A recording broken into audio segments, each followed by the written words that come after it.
Day one থেকে আমি sell করছি, ডে ওয়ান থেকে আমি প্রফিট করছি। আমাদের তো ফেস ভ্যালু তখন জিরো।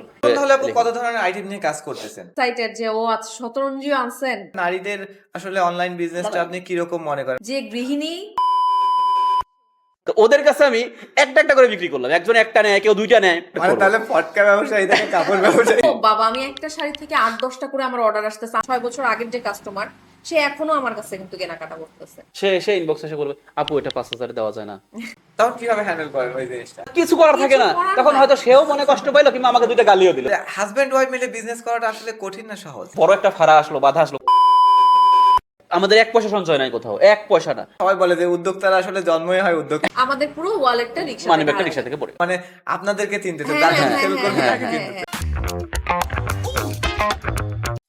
কিছু কিছু ব্যবসা থাকে যেগুলো শুধু পণ্যই বিক্রি করে না, সাথে অর্জন করে মানুষের বিশ্বাস, ধৈর্য এবং সাহস। নর্থকাস্টের আজকের গল্পে যারা বর্তমানে ফেসবুক প্ল্যাটফর্ম থেকে এখন ফিজিক্যাল অনেকগুলো স্টোর দিতে সক্ষম হয়েছে। তো আজকে আমাদের সাথে আছে মনোহরীর দুজন কর্ণধার, নিউ ভাইয়া এবং ইম্মি আপু। হ্যালো, কেমন Hello. আছেন আপু? আমরা ভালো আছি। তারপর আপনারা কেমন যাচ্ছে আছেন? ব্যবসা? আছি, আপনাদের আলহামদুলিল্লাহ ভালো। নর্থকাস্ট কেমন আছে? আলহামদুলিল্লাহ ভালো। শুরুতে আপু যেটা আসি যে আমি তো অনেক আগে থেকে ভাইয়াকে ফলো করি বা অ্যাড আছি। তো ভাইয়া যখন মেডিকেলে পড়ে তখনই তো দেখছিলাম যে ভাইয়া হাড়িভাঙ্গা আম দিয়ে সম্ভবত প্রথম বিজনেস স্টার্ট করছিল। তো এই হাড়িভাঙ্গা আম থেকে কিভাবে আপু এই কাপড়ের দিকে আসা বা মনোহরি কিভাবে আসলে আশায় আসলো যে একটা এখন কাপড়ের ব্র্যান্ড বা মনোহরি নামে এরকম কিছু তৈরি করি? আচ্ছা আমি বলি এটা। বলো। তো আমাদের হাড়িভাঙা আমের বিজনেসটাতেও আমি কিন্তু ওর সাথে ইনভলভ ছিলাম। কারণ শুরু থেকেই ওর হাড়িভাঙা আমের ব্র্যান্ডিংও খুব ভালো ছিল। মানুষ খুব বিশ্বাস আমি করতো, দেখতাম, হ্যাঁ। হ্যাঁ ট্রাস্ট করতো। তো ওর একজন যদি পার্মানেন্ট সেক্রেটারি বা ট্রাস্টেড কাউকেও লাগতো, তো আমি আসলে যতটুকু পারতাম আমার জায়গা থেকে যতটুকু বুঝতাম হেল্প করতাম। এর মধ্যে আমারও গ্রাজুয়েশনের অনেকটা দিন হয়ে যায়। তো আমরা তারপর ভাবি যে আমরা পার্মানেন্ট কোনো কিছুতে শিফট করব, পার্মানেন্ট কিছুতে যাব। কারণ হাড়ি ভাঙাটা শুধু সিজনাল, বছরে একটা সার্টেন তারপরে পিরিয়ড তো আর আমাদের কোনো মধ্যে। কিছু তারপর করার আসলে থাকে না, হ্যাঁ। ওরকম ভাবে কিছু করার তখন কি থাকে আপু না। বিয়েটা হয়ে গেছিল আপনাদের? আমাদের বিয়ে 9 বছর চলছে। মানে তাহলে হ্যাঁ, বিয়ের পরে বিয়ের পরে, হ্যাঁ, বিয়ের বিয়ের পরে। পরে, হ্যাঁ অনেক অনেক পরে, ইভেন অনেক পরে। না, তো অনেক পরে না, হাড়িভাঙা অনেক পরে হ্যাঁ, না। মানে মনোহরের স্টার্টিং অনেক পরে, হ্যাঁ। হ্যাঁ। তো এই নামটা আপু কিভাবে প্রথমে মাথায় আসলো যে নামটা, বা দেখা গেছে যে কাপড় দিয়ে শুরু করবো, আর শুরুতে কি আপু কাপড় দিয়ে শুরু করছিলেন না অন্য ছোটখাটো আবার আমাদের কিছু? আসলে ক্লথিং যে মেইন ফোকাস এরকমটা একদমই না। আমি যদি বলি আমাদের হোম ডেকোর আইটেমটা কিন্তু আমাদের মনোহরীর একটা বড় অংশ জুড়ে আছে। আর মনোহরী নামটা আমাদের স্টার্টিং হয়, আমরা খুব একদম লোকাল যদি বলি, আমরা গ্রামে কিন্তু একটা নাম শুনে থাকি মণিহাটির দোকান, মনিহারি, হ্যাঁ। যেখানে অনেক কিছু পাওয়া যায়, গ্রামের যেগুলো আসলে মানুষজন কেনাকাটা করে। তো সেটা আমরা মডিফাই করে মনোহরি করলাম, যেন আমাদের ব্র্যান্ডে আমরা সবসময় একটু ডিফারেন্ট কিছু এবং সব মিক্সড, যেটা আমরা সবচাইতে বেস্ট দিতে পারি, সংযোজন করতে কখনো অসুবিধা এই না নামটা হয়। কি আপনার মাথা থেকে আসছিল না ভাইয়ের মাথা থেকে? মনোহরি আমার নাম রাখা। হ্যাঁ, মনোহরি এটা আমরা দুজন মিলে আসলে ঠিক করি। যে সেখানে আমাদের আরেকটা ব্যাপার ছিল যে যেহেতু মণিহারি থেকে একটু মডিফাই করে এমন কিছু করতে হবে। তো পরে দেখলাম যে মনোহরি যদি নাম হয়, যার মানে হচ্ছে যা মন হরণ করে, তো আমরা এমন প্রোডাক্ট নিয়ে কাজ করব যেটা আসলে মানুষের মানে পছন্দ না হয় কোনো উপায় নাই আর কি। ঠিক আছে, মানে মানুষের পছন্দ হইতেই হবে, এই ধরনের প্রোডাক্ট আমরা চুজ করব। তো সেখান থেকে আসলে এই মনোহরিটা ফাইনাল প্রথমে কি করা। আপু হোম ডেকোর গুলোই তুলছিলেন, তারপরে? ফার্স্ট আইটেম আমার হোম ডেকোরে ছিল, কারণ হচ্ছে আপনারা তো জানেন যে আমরা রংপুর বেস টোটালি। আর আমার জন্য বর্তমানে তো আর রংপুর বের নেই। বর্তমানে না, বাট প্রথমে তো আমি রংপুর প্রথমে তো বেস রংপুর ছিলাম। ছিলেন, হ্যাঁ। তো আমার জন্য প্রোডাক্ট সোর্সিং একটা খুব ইম্পর্টেন্ট পার্ট ছিল। আমি তো সারা দেশের সব জায়গায় প্রথমেই যেতে পারতাম না। রংপুরে শতরঞ্জিটা তৈরি হয়, এটা বাংলাদেশের নবম জিআই পণ্য। তো আমি এটার একদম রুট থেকে কাজ করতে চাইছি, যে আমি কিন্তু এটা সবকিছু জানবো, এটা আমার হাতের নাগালে থাকবে, আমি বুঝবো। তো এই জন্য এটাই আমাদের প্রথম আইটেম হচ্ছে শতরঞ্জি ছিল। এখনো স্টিল নাও আমরা এটাতে অনেক মানে ইনভেস্ট রাখি সব সময়, এবং শতরঞ্জি আসলে আমাদের প্রথম পণ্য ছিল। তো শুরুতে যখন আম থেকে আপু ওই শতরঞ্জিতে গেলেন, তখন কি মানে আপনাদের যেটা টার্গেট ছিল ওরকম কি সেল হচ্ছিল না? হতাশা বা এরকম কিছু কাজ না, করছিল? আলহামদুলিল্লাহ আমরা আসলে হতাশা খুব একটা শুরুতে হই নাই। আমাদের অলরেডি যেহেতু একটা ক্লায়েন্ট বেস ছিল হাড়িভাঙা আমের হ্যাঁ। ইয়ারলি, তো সেই কাস্টমারদের মধ্যে থেকেও কিন্তু অনেকজন খুব আমাদেরকে ইন্সপায়ার করতো। শতরঞ্জিটা আবার সারা দেশে কিন্তু সবখানে পাওয়া যায় না, রংপুরেরটা তো বেশি রংপুরেরটা খুব স্পেশাল। স্পেশাল। তো মানুষজন খুবই এক্সাইটেড যে ও আচ্ছা শতরঞ্জিও আনছেন, আচ্ছা নিব, কারণ আমরা এতদিন ধরে কিন্তু একটা গ্রাহক অলরেডি পেয়ে আসছি। আচ্ছা যদিও ওইটুকুর উপর বেস করে তো আসলে এত বড় বিজনেসের থিঙ্কিং করা যায় না, কিন্তু আমাদের স্টার্টিং ইন্সপায়ারিং ছিল। সবাই অনেক ইন্সপায়ার করছে আর কি যারা আগে কিনেছে। ভাইয়া তো মেডিকেলের স্টুডেন্ট ছিল, করতো মেডিকেল স্টুডেন্ট থাকা অবস্থায় দেখা গেছে যে জিনিসটা ঠিক ছিল, কিন্তু যখন পুরোপুরি ভাই এমবিবিএস কমপ্লিট হয়ে গেল, আপনি পুরোপুরি বিজনেসে ইনভলভ হয়ে গেলেন, এই ব্যাপারটায় দেখা গেছে ফ্যামিলি বা আশেপাশের মানুষজন কিরকম আসলে এটা সাপোর্ট ভাইয়া দিছিল? বলুক। আচ্ছা, এই ক্ষেত্রে বলতে গেলে আসলে অনেক বড় হিস্ট্রি বলতে হয়, সময় আছে তো। সময় আছে ভাই, আমরা আজকে আচ্ছা, রিল্যাক্সে ঠিক গল্প আছে। করবো। এখন এই যে মেডিকেলে পড়া কিংবা এই যে বিজনেস করা, এটা তো আসলে অনেক পরের ব্যাপার। বিজনেসটা আসলে আমার একদম অনেক ছোটবেলা থেকে আমার ইচ্ছা ছিল যে আমি ছিল। কিছু একটা করব যেটা আমার শুধু নিজের। স্কুলে যে আমি ফার্স্ট হই সেখানে অনেকের কন্ট্রিবিউশন থাকে, ঠিক আছে, অনেকের কন্ট্রিবিউশন থাকে, এখানে শুধু আমার নিজের থাকে না। অনেক পরিস্থিতি সামাল দেওয়ার পর তারপর একটা রেজাল্ট হয়, এরপরে এসে সেটার একটা মর্যাদা পাওয়া যায় যে আমি কি হইলাম না হইলাম। আমি এমন কিছু চাচ্ছিলাম যেটা করলে আমি ইনস্ট্যান্ট আমি নিজেই দেখতে পাবো যে এখান থেকে আমার কিছু একটা আসলো। তো এটা তো আসলে ওই ছোটবেলায় আসলে শুরু করা সম্ভব না, একদম ছোট তখন শুরু করা সম্ভব না। প্রথম আমি যখন ক্লাস 6-এ পড়ি, আমি জেলা স্কুলে পড়ি, তখন আমার মনে হয়েছে যে কিছু একটা করি, কি করব, কিছু তো করার নাই, ঠিক আছে। আমি তো স্কুলে পড়ি, স্কুলের খুব ভালো ছাত্র, মানে মোটামুটি সবসময় 1 2 3-এর মধ্যে ঘোরাফেরা করি। তো এই জন্য আর কি মানে অন্য কিছু চিন্তা করা আসলে হয় না। যদিও আমার আসলে মাছ ধরা, ঘুড়ি উড়ানো এগুলা খুবই আমার পছন্দের ছিল, ভালো আমার এগুলো লাগতো। খুবই পছন্দের ছিল। মানুষজন বলতো যে তুই এগুলো কেন করিস, আর একটু পর। আমি বলে আর পড়তে পারবো না, আমি পরীক্ষার আগে পড়ে যা হয় তাই করব, ঠিক আছে। কিন্তু তারপরও যাই হোক মোটামুটি একটা রেজাল্ট ধরে রাখা গেছিল, কিন্তু আমার ইচ্ছা ছিল যে আমি কিছু করব। তো কি করব, আমি যখন ক্লাস 6-এ পড়ি তখন আমি তো জেলা স্কুলে যাই, জেলা স্কুলটা বাড়ি থেকে দূরে। বাসার যে বাচ্চা কাচ্চা, আমার ছোট ভাই ও তখন পরে হচ্ছে বেবিতে, এখন 1-এ ওঠে নাই। আমার চাচাতো ভাই ও পরে মনে হয় ক্লাস 2-তে। তো এরা বাড়িতে বাচ্চা কাচ্চা, এরা আনন্দ করবে কি দিয়ে, এরা ঈদের আগে এরা চায় যে একটা আনন্দ করবে। এখন আনন্দ করার তো কিছু নাই তখন, মানে আমরা এমনি খেলাধুলা করি সেইটাই। তো ওই টাইমে অনেক ছোট, তখন তো এত পটকা বোম এগুলো বিভিন্ন ধরনের ছিল না। আমি যেহেতু জেলা স্কুলে যাই, দূরে যাই, ওইখানে আমি দেখছি যে কালী পটকা, এখন যে বোমটা আসছে না, যে একসাথে 30 থেকে অনেকগুলো, হ্যাঁ, 30 অনেকগুলো থেকে দিলে, 32টা হ্যাঁ, থাকে, ঠিক হ্যাঁ। আছে, 1 থেকে 30 লাগাই দিলে অনেকগুলো 30 থেকে ফুটে, হ্যাঁ। 32টা থাকে। তো ওইটার দাম ছিল তখন 18 টাকা, ঠিক আছে। পুরো প্যাকেটটা ভাই, হ্যাঁ, পুরো আমরাও তো প্যাকেটটা, তখন, হ্যাঁ, পুরো প্যাকেটটার দাম ছিল use করতাম, প্রথমে হ্যাঁ। 15 থেকে 15 কি 18 টাকা ছিল। তো আমি ওইটা কিনে নিয়ে আসলাম। ওইটা কিনে নিয়ে এসে ছোট ছোট বাচ্চা, নার্সারি বেবি, ওরা ওরা ফুটাবে, ঠিক আছে। ওরা ফুটাইতেও পারে না, আমাকে দিয়েই ফুটায় না, কিন্তু ওরা দাঁড়ায় তালি দেয়, ঠিক আছে। তো ওদের কাছে আমি একটা একটা করে বিক্রি করলাম, একজন একটা নেয়, কেউ দুইটা নেয়, 1 টাকা করে, আচ্ছা। ঠিক আছে। যেটা আর কি সবাই বলে যে উদ্যোক্তারা আসলে জন্মই হয় উদ্যোক্তা হ্যাঁ, হয়, এরকম তো ব্যাপার। ওরা কি করছে, ওরা সবাই আমার কাছ থেকে 1 টাকা 2 টাকা করে কিনে নেয়। মানে মানে 1 টাকা করে আমি বিক্রি করি, ওরা 1 টাকা 2টা 3টা যে যেমন পারে, একদম ছোট বাচ্চা ওরা, নার্সারি বেবিতে 1-এ পড়ে, 2-তে পড়ে। এলাকায় আমার অনেক বাচ্চা ছিল, তো সবাই ওটা নেয়। তারপর আমি আর তারাবাতি নিয়ে আসলাম, 1 প্যাকেট তারাবাতি নিয়ে আসলাম 10 টাকা দিয়ে, 10 টাকা 12 টাকা। তারপর ওইটা বিক্রি করলাম 1.5 টাকা করে। যে ওরা তো প্যাকেট ছাড়া দেয় না, এখন প্যাকেট ওরা কিনেও আনতে পারে না, আমি ওটা নিয়ে এসে এদের কাছে বিক্রি করলাম। তারপর এটা প্রতি ঈদেই চলতে থাকলো, মানে প্রথমে অল্প ছিল, তারপর আস্তে আস্তে আস্তে আস্তে এটা বাড়াইতে থাকলাম, ঠিক আছে। আমার মনে হচ্ছে আমি কিছু একটা মানে করবো। তাহলে ফটকা ব্যবসায়ী থেকে কাপড় ব্যবসায়ী ব্যাপারটাই। পটকা। আচ্ছা, তো এরপর সেটা গেল স্কুলে থাকতে। এরপরে ওইটা আর, এটা তো বেশি বড় করা যায় না, এটা বেশি বড় করা গেল না, ওদেরকে ঈদে ঈদে এনে দিই, তারপর ওরাও বড় হয়ে গেল। এটা কয়েক বছর আমি চালাই, কিন্তু আমার ভিতরে ছিল যে আমি কিছু একটা করব। এরপরে তো কলেজ লাইফে প্রচুর পড়াশোনার চাপ, ওই তখন আর কিছু করা হয়নি। মেডিকেলে আসার পরেই মনে হলো যে মেডিকেলে পড়ার ইচ্ছাটা কি ভাই আপনার ছিল, না ফ্যামিলি থেকে বেশি ইচ্ছা যেটা ছিল? মেডিকেলে পড়ার ইচ্ছা বলতে এখানে আসলে আমার ইচ্ছা ছিল ভালো কিছু করা, ঠিক আছে। এর জন্য মেডিকেলেই পড়তে হবে এটাও আমার জন্য কোনো ম্যান্ডেটরি ছিল না, আমি ইঞ্জিনিয়ারিংও পড়তে পারতাম।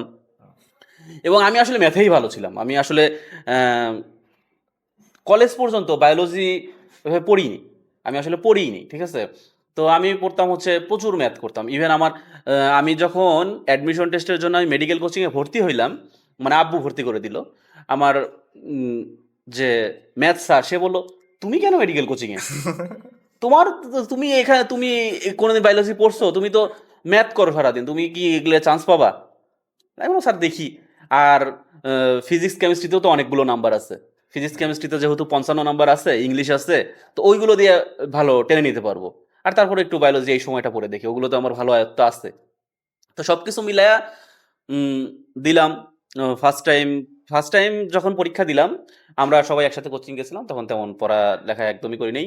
ওইবারও আমার জাস্ট 1 মার্কের জন্য ছুটে গেল। পরে সেকেন্ড টাইমে এসে ওইবার মানে প্রস্তুতি কি মানে নর্মাল যা পড়া তাই। আমি কখনোই খুব ইয়া করি নাই যে পড়াশোনা নিয়ে আমার এইটা হইতেই হবে, এটা করতেই হবে, এই ধরনের কিছু ছিল না। তাহলে কি ভাই পরীক্ষা শুধু মেডিকেলে দিয়েছিলেন না বাকি ভার্সিটি গুলোতে দিয়েছিলেন? পরীক্ষা বাসা থেকে মেডিকেলেই শুধু পরীক্ষা দিতে বলছে, বাসা থেকে মেডিকেলের ফর্মেট দিছে, আর বাকি ভার্সিটির পরীক্ষা আমি 2-4টা ফর্ম নিজেই লুকায়া তাহলে তুলছিলাম। ফার্স্ট টাইমে হয়ে গেল। তুলছিলাম, পরীক্ষা দিছি, এবং ভার্সিটিগুলোতে তো ফার্স্ট টাইমে হয়েছে আমি ভর্তি হয়েছিলাম, ঠিক আছে। তো সেখান থেকে বাসায় আমাকে একদিন অনেক জোর করে ফেললো যে না তুই মেডিকেলেই পড়তে হবে। পরবর্তীতে আবার মেডিকেলে পরীক্ষা দিয়ে আসলাম আর কি। তো ফার্স্ট ইয়ারে এসে আমি চিন্তা করলাম কিছু একটা করবো। ফার্স্ট ইয়ারে এসে আমি বোনস কিনে নিয়ে আসলাম রাজশাহী থেকে। বোনস কিনে নিয়ে আসলাম ওখানে রাজশাহী গিয়েও মানে থেকে। business? না বিজনেস না, ওটা আমার নিজের। আচ্ছা। তো বোনস তো লাগবে। বোনস এখানে দেখলাম 20 থেকে 21 হাজার টাকা, যে রংপুরে 20 থেকে 21 হাজার টাকা। আমি খোঁজ খবর নিলাম, দেখলাম যে রাজশাহীতে বোনস 16-17 হাজার টাকায় পাওয়া যায়। আমি রাজশাহী যে সবচেয়ে ভালো বোনসটা 17 হাজার টাকায় নিয়ে আসলাম, যেটা এখানে প্রায় 21 হাজার টাকা, ওটা নিয়ে আসলাম। তো তখন আমি চিন্তা করলাম যে তাহলে বোনসের যদি আমি এনে এখানে রাজশাহী থেকে এনে যদি রংপুর মেডিকেলে তো সবাই কিনতেছে, যদি আমি এদের কাছে সেল করি তো আমি তো খুব ভালো করতে পারবো। তো তখন আমি একদম উঠে পড়ে লাগলাম যে আমি এটা করবো। আমি ওইখানে যে লিঙ্ক টিঙ্ক করে আসলাম, এখানে কারা কিনবে সেটা ঠিক করলাম, সেটা ফার্স্ট ইয়ারে।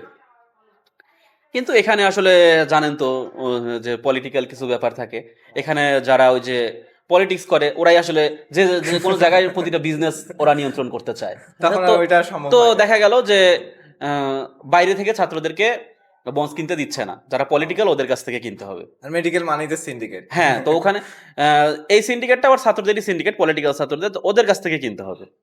তো সেইটা আসলে আমার প্ল্যানটা মাঠে মারা গেল আর কি। আর আর করতে পারলাম না। সবকিছু লাইনঘাট ঠিক করে এসে পোলাপানেও কিছু ঠিক করলাম, করতে এসে আর হলো না।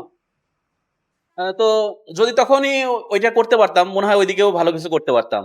তো বিজনেস করতে পারলাম না, তারপরে ওখানে দমে গেলাম। তারপরে আবার পড়াশোনা, আরো আর বিভিন্ন বিয়ে শাদীর জিনিসে ব্যাপারটা ভাই, বিয়ে শাদী কোন টাইমে জড়ায় গেলাম। বিয়ে শাদী তো আসলে বিয়ে শাদী তো একদম শেষে এসে একদম পরে বিয়ে করলাম। পড়া অবস্থায় তো আর বিয়ে করিনি, ওটা পাশ করার পরে।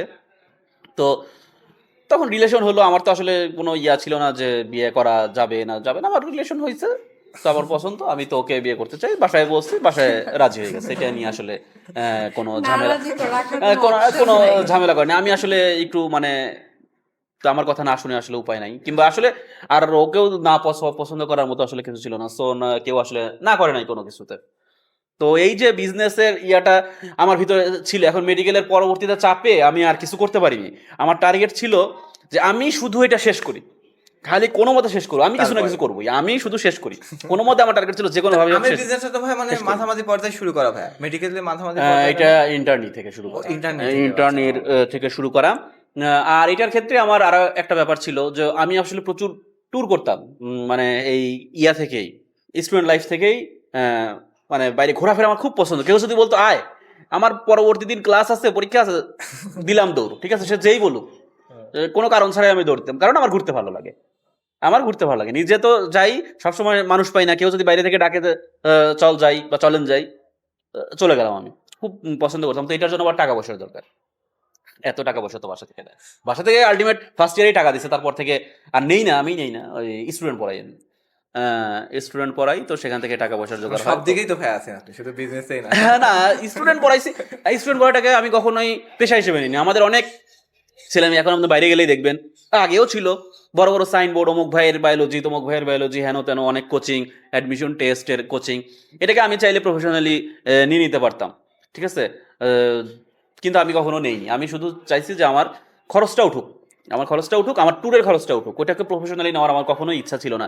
যে আমি তো অলরেডি ডাক্তার হচ্ছি, আমি নতুন আবার এমন কিছু করব না যেটা ওই গতর খাটায় ইনকাম করতে হয় একদম সরাসরি। আমি ডাক্তারের ব্যাপারটা কি, আমি যদি যা রুগী দেখি তাহলে টাকা আছে, আমি যদি যা অপারেশন করি তাহলে টাকা আছে, না হলে কিন্তু নাই।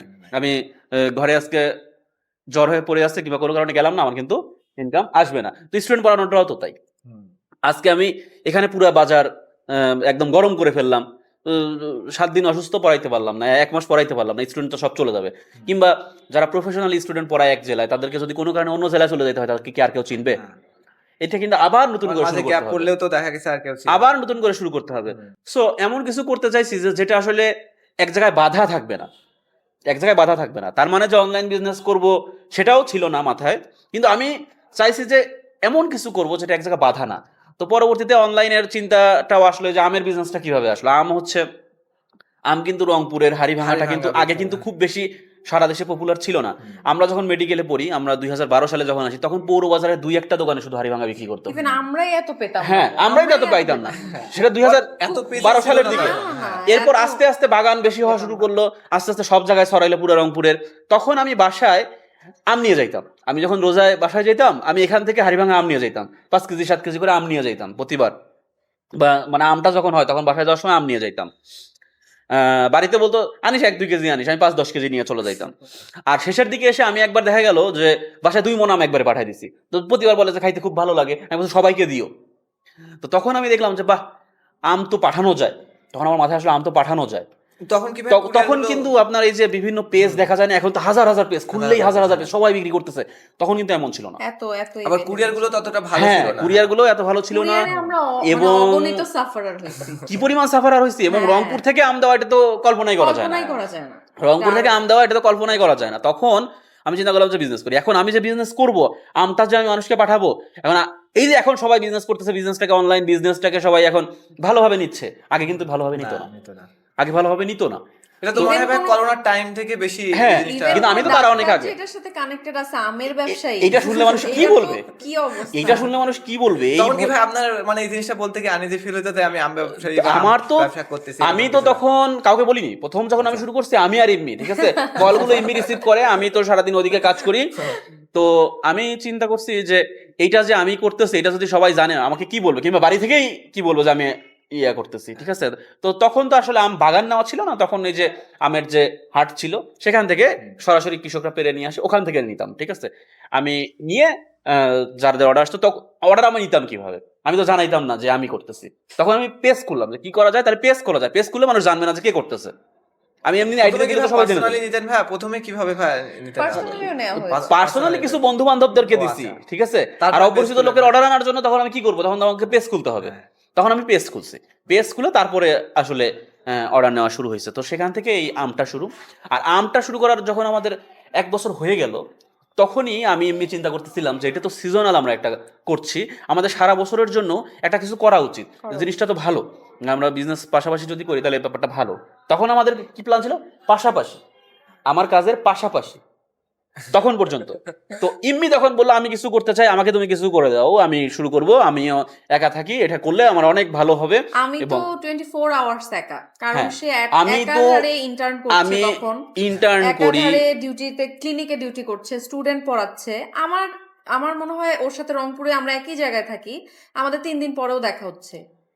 আমার এমন একটা অবস্থা ছিল, সকালে ডিউটি, পার্সোনাল কোশ্চেন আপু, মানে এই ক্ষেত্রে মনে হয় যে ডাক্তারের সাথে রিলেশন করে ভুলেই করলাম মনে হয়, এরকম কিছু মনে হয়? না, ও আবার খুবই আমার দিকে হচ্ছে মানে অ্যাটেনটিভ। সামহাউ আমি বললাম যে আমি ভয় পাচ্ছি, ও মেডিকেল রাত 3টার সময় 4টার সময় বলতো যে আমি ভয় পাচ্ছি, ভয় লাগতেছে, একা বাসায় আছে। আমি হচ্ছে পাশের ওয়ার্ডে আরেকজনকে ডেকে যে একটু দেখো, আমি 1 ঘন্টার মধ্যে আসছি। সাথে সাথে এসে আমি দেখে আবার চলে যেতাম যে বাসায়। হ্যাঁ, ঠিক আছে। ও বলতেছে যে একটা বিড়াল এসে রান্নাঘরে ঢুকছে, হাড়ি পাতিল নড়াচ্ছে, ও তো ভয় পাচ্ছে।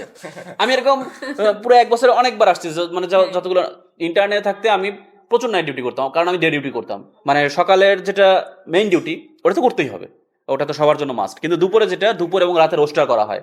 যদি আমি বিবাহিত, তারপর আমি বেশি নিতাম হচ্ছে নাইট ডিউটি। আমি দুপুরের ডিউটিটা করতাম না, দুপুরের ডিউটিটা না নিয়ে আমি বেশিরভাগ নাইট নিতাম। এখন আমি নাইট কেন নিতাম, নাইট নিতাম কারণ 3 দিন, সপ্তাহে 3 দিন আবার আমি দুপুরে ক্লিনিকে ডিউটি করতাম।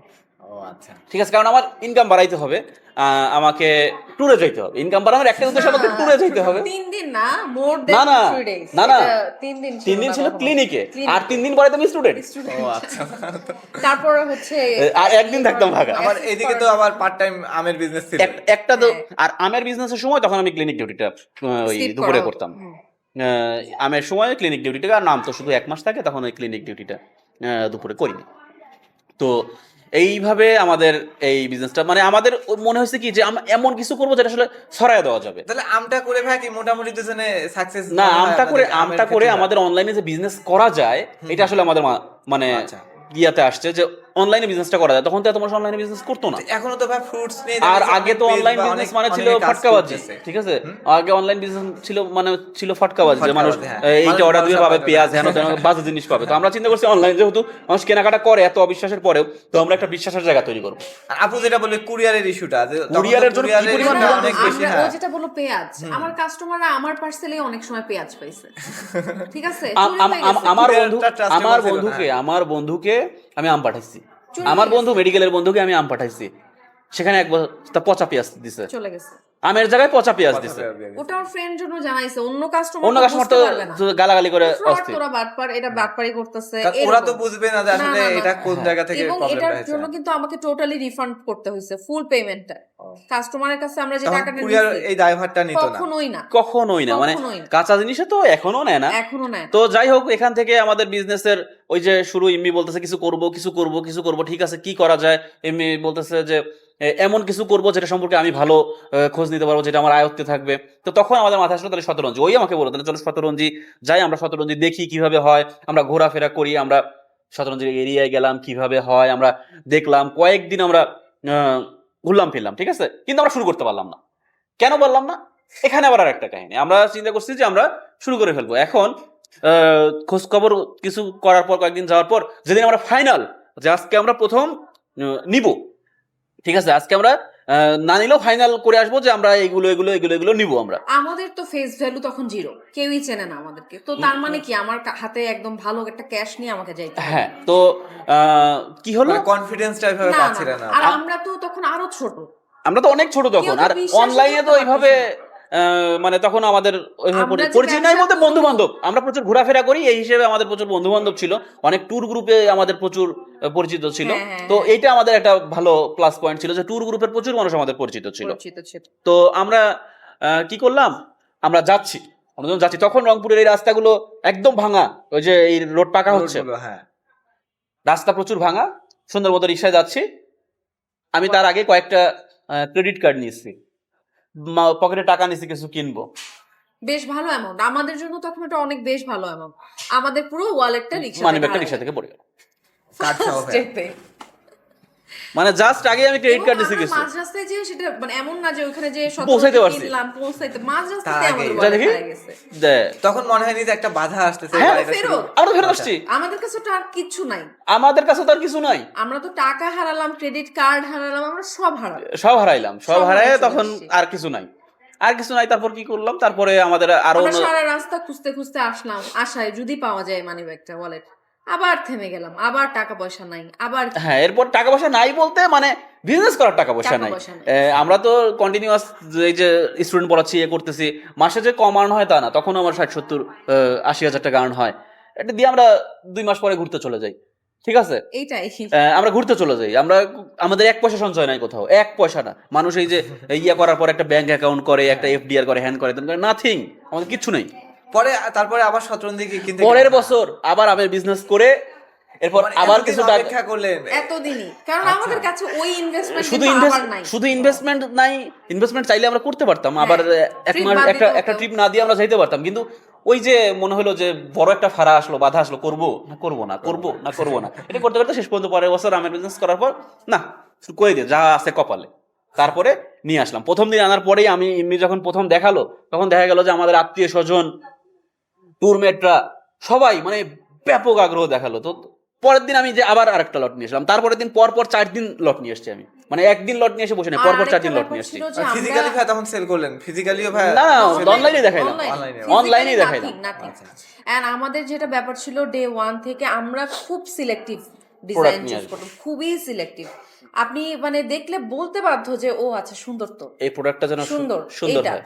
তো এটা ডে 1 থেকে আমরা 2 টাকা বেশি দিয়েও একটা পণ্য নিয়ে আসছি, দেখতেছি আমাদেরকে অফার করতেছে যে এটা কমে, এটা বেশি, এটা বেশি, কিন্তু আমি কিন্তু ওকে আমার সবসময় বলছি যে না, আমরা একটু আলাদা থাকবো, আমরা একটু ডিফারেন্ট থাকবো। তো সবাই পছন্দ করতো শুরু থেকে অনেক খুবই ভালো দিক যে আমরা ফ্রেন্ড সার্কেল, রিপিটেড কাস্টমার পাইছি অনেক। ফ্রেন্ড সার্কেলরা, তারপর ট্যুরমেটরা প্রচুর হ্যাঁ। হেল্প করছে।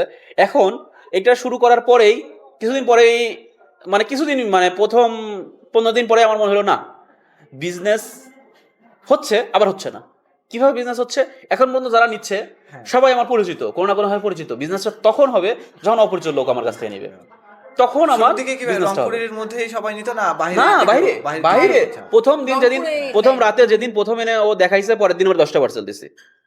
প্রথম দিন যেদিন এনে দেখাইছে পরের দিন 10টা পার্সেল দিছে। আমাকে একটা মাস ধরে আমি কোনো অর্ডার পাইনি, এরকম আমার একদিন আমাদের একদিনও হয়নি, নো একদিনও, আমি never. বলতেই পারবো না, মানে আল্লাহর অশেষ রহমত বলবো শুরু আমি এটা। থেকেই অর্ডার Day থাকতো। one ডে থেকে আমি ডে ব্যবসা ওয়ানের করছি। দিনে দিনেই 10টা পার্সেল দিছি আমরা। ডে ওয়ান থেকে আমি সেল করছি, ডে ওয়ান থেকে আমি প্রফিট করছি, ডে ওয়ান থেকে। এবং আমি ও তো শুরুর দিকে আসলে ওইভাবে মানে খুব যে সময় দিতে পারতো এরকম না। আমি একটু কম সময় দিতে আসলেই পারতাম, আস্তে পারতো না। আস্তে দেখা যেত ওই সব মেসেজ টেসেজ দেখতো বিভিন্ন গ্রুপে, যে রংপুর গ্রুপ, ফ্যান গ্রুপ, সারাদিন। যত গ্রুপ আছে সব জায়গায় আমি পোস্ট করতে হইতো, হয়তো- সেখানে যা কমেন্ট করতো, রিপ্লাই করতো, অর্ডার আসলে অর্ডার নিত, ইভেন্ট যেগুলো সবকিছু। পার্সেল আসতো আমি শুধু বুকিং দিয়ে দিতাম, ও প্যাকেজিং করে প্যাকেজিং দিত। মানে এবং আমি সব করতাম, ও আসলে ওর ডিউটি ছিল তখন, আমার ডিউটি প্রচুর অনেক কিছু ছিল, এবং responsibilities শুধু ছিল। আমি ও যখন বাথরুমে গেছে গোসল করতেছে তখন আমি মেসেজটা দেখে দিতাম। ফোনটা হ্যাঁ, যে আমি ওকে রাতের বেলাও ফ্রেশ হচ্ছে তখন প্রেশার আমি দিতাম যে মেসেজ, তুমি একটু ধরো, হ্যাঁ যে ও আর পারছে না রাতের আমি আর বেলা, তখন আমি পারতেছি 1-2 ঘন্টা বা আমি দেখে হয়তো দিতাম। ফোনটা মুখের উপর এরকম করে ফেলেই ও ঘুমায় ঘুমায় যাচ্ছে। গেছি, আমি এত টায়ার্ড, তখন তখন ওই হয়তো বা আমাকে হেল্প করছে, আমি মানে লাইভে দাঁড়ায় গেছি। বলতে গেলে যখন আমাদের গড় পার্সেল 30 থেকে 40 গড় পার্সেল গড় গড় পার্সেল প্রতিদিন হ্যাঁ। ওই পর্যন্ত সম্পূর্ণ কাজও একা করছে। একা করছে।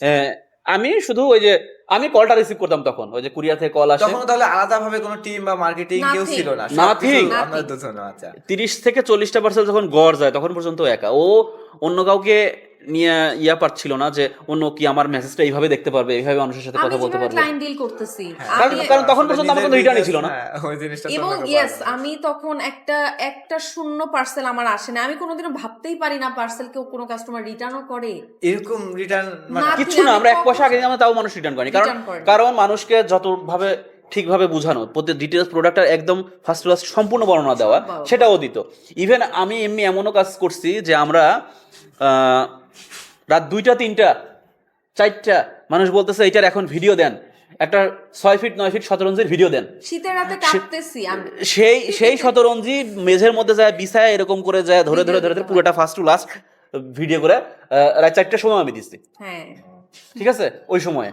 আবার সবাই শুধু বিজনেসের মানে খালি উপর থেকেই দেখে উপর থেকেই দেখে। এরপরে আমাদের যে ফ্ল্যাটটা ছিল ওই ফ্ল্যাটটা মানে ছোট ছিল, এখন ছোট কেমন, আমরা যে রুমে থাকি এখন একটা 9 ফিট বাই 6 ফিট শতরঞ্জি কিন্তু অনেক বড়, কিংবা 7 ফিট বাই 5 ফিটও বেশ বড়।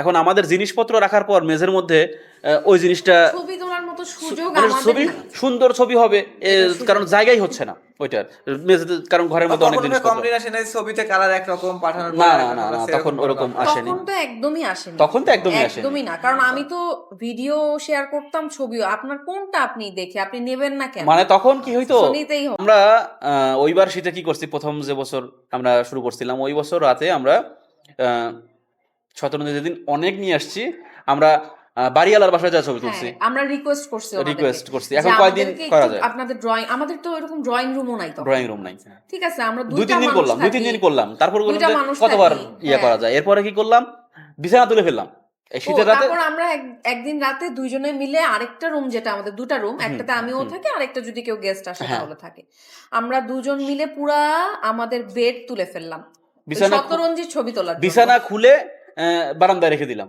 বিছানা খুলে বারান্দায় রেখে দিয়ে এরপরে শতরঞ্জি পুরা মেঝেতে বিছায়া সুন্দর করে চারপাশে ফুল টুল দিয়ে সাজায় আমরা ছবি তুললাম। এবং দেখা গেল যে আজকে যেগুলো আনছি সেগুলো ছবি তুললাম, আমি তো কাল পরশু আরো আনবো, আরো কিছু আনবো। তো ওই অবস্থা পুরো 7 দিন লাগছে, এই ঠান্ডা শীতের মধ্যে আমরা 7 দিন মানে প্রতিদিন নতুন নতুন আনছি, ওগুলোর ছবি তুলছি, ওইখানে করে ছবি তুলছি, ছবি তোলার জন্য। তারপরে শতরঞ্জি থেকে অন্য জিনিস আবার আচ্ছা অন্য জিনিসে কিভাবে আসলো, অন্য জিনিসে আসলে ওই যে বললাম তো, এখন মানুষ কি চিন্তা করে যে ও একটা করতেছে আরে আমিও করব, মানে শুধু দেখলাম আর হয়ে গেল, মানে আনলাম আর মানুষ নিয়ে নিল, মানুষ এই বিজনেসটাকে এরকম চিন্তা করে। হ্যাঁ করে, কিন্তু আলটিমেট কি হয়, তারা হারায় যায়। স্টোরিগুলো তো এরকম না জানে না। স্টোরি না, মানে মানুষ আসলে হারা যায়। কেন হারা যায় মানুষ বুঝে না, মানুষ চিন্তা করে যে আরে আমার হলো না কেন, ওর মনে হয় কপাল ভালো এই জন্য হয়েছে, সেটা চিন্তা করে। কিন্তু ব্যাপারটা না, ব্যাপারটা জিনিসের মধ্যে ভালোবাসা থাকতে হয়, ডেডিকেশন থাকতে হয়। যেহেতু আমার ছোটবেলা থেকে ইচ্ছা ছিল, ওর প্রচুর ডেডিকেশন ছিল। এখন যে কোনো জিনিস তো আমি আনবো না, তাহলে শতরঞ্জি এবং শতরঞ্জি জুট প্রোডাক্ট, পাটের পণ্য সব যেহেতু এখানে হচ্ছে, আমরা এগুলো নিলাম। এখন আমরা কি নিব, এখন এমনির প্রচন্ড পছন্দ হচ্ছে মণিপুরি এবং জামদানি শাড়ি, এবং ও এর মধ্যে ওই অল্প ইনকামের মধ্যে যে কটা শাড়ি কিনছে ও মণিপুরি এবং জামদানি। আমি আবার টিউশনি করাই, আমি আবার টাকা জমায় জমাই মণিপুরি শাড়ি, ওর বিভিন্ন মেডিকেলের প্রোগ্রামগুলোতে আমি যাই, ওর সাথেই যাই, আমার সাথে যায়, আমার শাড়ি পরতে খুব পছন্দ এবং ওর খুব পছন্দ। ও যে কটা শাড়ি কিনছে মণিপুরি এবং জামদানি শাড়ি আমার কিনছে। শাড়ি মানে জামদানি খুব বেশি দামি ছিল না, কিন্তু ছিল, জমা পাশে কিনছে। যেমন জামদানি তো লাখ টাকারও হয়, তখনও ওই রকম ছিল না, কিন্তু ও কিনছে মণিপুরি এবং জামদানি। এখন এই দুইটা শাড়ির মধ্যে দেখলাম যে মণিপুরির স্টেবিলিটি বেশি ভালো, ঠিক আছে। তখন ও আমাকে বলতেছে যে নিমু আমরা শাড়ি নিয়ে আসি, আমার তো এই শাড়িটা খুব পছন্দ, শাড়িটা পরতে খুব ভালো লাগে এবং মেয়েরা এটা অনেক পছন্দ করে, আমি যদি এইটা আনি তাইলে খুব ভালো হয়। আমি বললাম যে শাড়ি সেই সিলেটে, অত দূরের শাড়ি এখন আমরা সিলেট থেকে ভালো শুরুতে নিয়ে আসতে হ্যাঁ, আচ্ছা। সিলেট থেকে সিলেট ওটা থেকে। আমাদের প্রথম আনা 15 পিস একদম কি 10 10 পিসের পিস, একটা 10 লট আসছে, 10 10 পিসের পিস। একটা লট। এই সাইডে কোথাও কি ছিল না? টাঙ্গাইলের দেখো আমরা নাম শুনি, না না, ওই ও সাইডে ওই যে বললাম শাড়ির প্রতি ভালোবাসা ওর, মণিপুরি এবং জামদানি, ও তো মণিপুরি আর পড়ছে। ওটা ছিল হ্যান্ডলুম, এটা এখানে কোথাও লোকাল মার্কেটে তখন এই হ্যাঁ, রকম এখন তো প্রচুর অ্যাভেলেবেল, এখন তো তখন এরকম অ্যাভেলেবেল ছিল না, ঠিক আছে। ইভেন অনেক শুরুতে কিভাবে খুঁজে বের করলেন আপু যে সিলেটে এখানে কারখানা আছে? বা না না, ও তো পড়তো, আমি তো মণিপুরি শাড়ি তো পড়তাম। পড়তো, মানে বললাম তো ওর ভালোবাসা। অলরেডি না, আগ্রহ তখন আছে। তখন তো এইভাবে অনলাইনে এরকম সেল হতো না, হতো তখন দুই একটা কিভাবে- হতো, একদম হতো না তা না। হতো ও আচ্ছা, হতো তখন হতো। অল্প। কিন্তু অল্প, এত মানে ব্রড না, এত আচ্ছা। ব্রড না। তো ওর যে আপনি কি অনলাইনেই কিনতেন ওগুলো? আমি অনলাইনে পারচেজিং করতাম, আমার তো আচ্ছা। কেনাকাটার খুব আগ্রহ, আমার ও তো শাড়ি পরতে হবে, আমি তো শাড়ি ওর কিনতে প্রচুর চাই। কেনাকাটা রাখবো আমরা, কেনাকাটা আমরা কিন্তু প্রচুর করি। শুরুতে ভাই ওই জায়গাটা কিভাবে আপনারা বের করলেন যে ওখানে এই জিনিসটা বানায় বা শাড়িটা আমি ওখানে জানি, বানায়? আমি মণিপুরি তো সব- সিলেটি, আমি এটা তো সব- মোটামুটি মানে জানা। কারখানা যেরকম অনেকে শুরু করতে গিয়ে তো কারখানা খোঁজা বা কোথায় এটা জিনিসটা মণিপুরের পাবে। তখন কখনোই কারখানা ছিল না, এটা আচ্ছা। টোটালি হচ্ছে ধরেন মণিপুরীর পাড়ারা আছে, যারা হচ্ছে বৃদ্ধারা, মহিলারা বাসায় ওখান বনে থেকে- সময় পাইলে বনে। আচ্ছা। ও এগুলোর আচ্ছা। কোনো ফ্যাক্টরি নাই, এগুলোর মানুষের কোনো বাসায় রকম বাসায়, factory মানুষের ছিল না। বাসায় বাসায় প্রোডাকশন হয়। এখন অনেক জায়গায় হ্যাঁ, এখন হয়েছে, অনেক জায়গায়, but তখন মানে ছিল না। ফ্যাক্টরি বলতে ওটাও ফ্যাক্টরি না, ওই যে আগে আমাদের পাবনা সিরাজ যে তাঁতগুলো ছিল ওরকম তাঁত অনেক জায়গায় বসতে দেখা যাচ্ছে, এক জায়গায় 10টা 20টা তাঁত আছে এরকম। কিন্তু মণিপুরি শাড়ি যেটা রিয়েল অরিজিনাল শাড়ি, এটা কি হয়, ওই সবাই দেখা যায় বাসায় বাসায় এটা করে, আর ওইখান থেকে ওই এলাকারই কিছু মানুষ থাকে যারা ওই শাড়িগুলো ওরা তুলে নিয়ে এসে ওরা অনলাইনে বিক্রি করে, ওখানকার দোকানে বিক্রি করে, এইভাবে করে। ওখান থেকে আমরা এবং আমার নিয়েছি। ডে ওয়ান যার কাছ থেকে আসলে আমি এই শাড়িটা নেই, হ্যাঁ। এটা একদম মানে কমলগঞ্জের তাঁত বলে, হ্যাঁ, একদম কোমলগঞ্জের তাঁত থেকে নেওয়া। আদমপুর বাজার। আদমপুর বাজার। সে কিন্তু এখনো আমাকে শাড়ি পাঠায়, এই এত বছর পরেও আমি তার সাথে কখনোই কোনো কিছুতে No, সমস্যা no, হয়নি। no, আচ্ছা, nothing. কোয়ালিটি সবসময় সে ইনশিওর হ্যাঁ, করতে। আচ্ছা। এবং ওরা অনেক ভালো। না শুধু সেই পাঠায় না, হ্যাঁ, ওখান থেকে এখন আরো অনেকে পাঠায়, কিন্তু মানে তার প্রথম তার সাথে যে নেওয়া আমরা যায়। মানে স্কিপ করছি তাকে, সে ছোট ছিল জন্য স্কিপ করছি। এমন না। প্রথম যেদিন ওই মণিপুরি শাড়িটা আসলো তখন নিমি বললো যে সুন্দর একটা প্রোডাক্ট নিয়ে আসলাম, এখন এটাকে সুন্দরভাবে প্রেজেন্ট করতে হবে। হ্যাঁ। আমি বললাম সুন্দরভাবে কি দিয়ে প্রেজেন্ট করবা? শতরঞ্জ মেঝেতে বিছায় ছবি তুললেই হয়, এখন শাড়ি আরো সুন্দর করে প্রেজেন্ট করতে হবে, এখন কিভাবে প্রেজেন্ট করবো? বলতে যে একটা ফটোগ্রাফার নিয়ে আসতে হবে। আমি বললাম যে ফটোগ্রাফার আনতে হবে এটার জন্য আবার? ও বলে না, ফটোগ্রাফার না আনলে এটা যে একটা সুন্দর জিনিস এটা বোঝা যাবে না। ও ইন্টারেস্টেড না, আমি ও একদম ইন্টারেস্টেড না।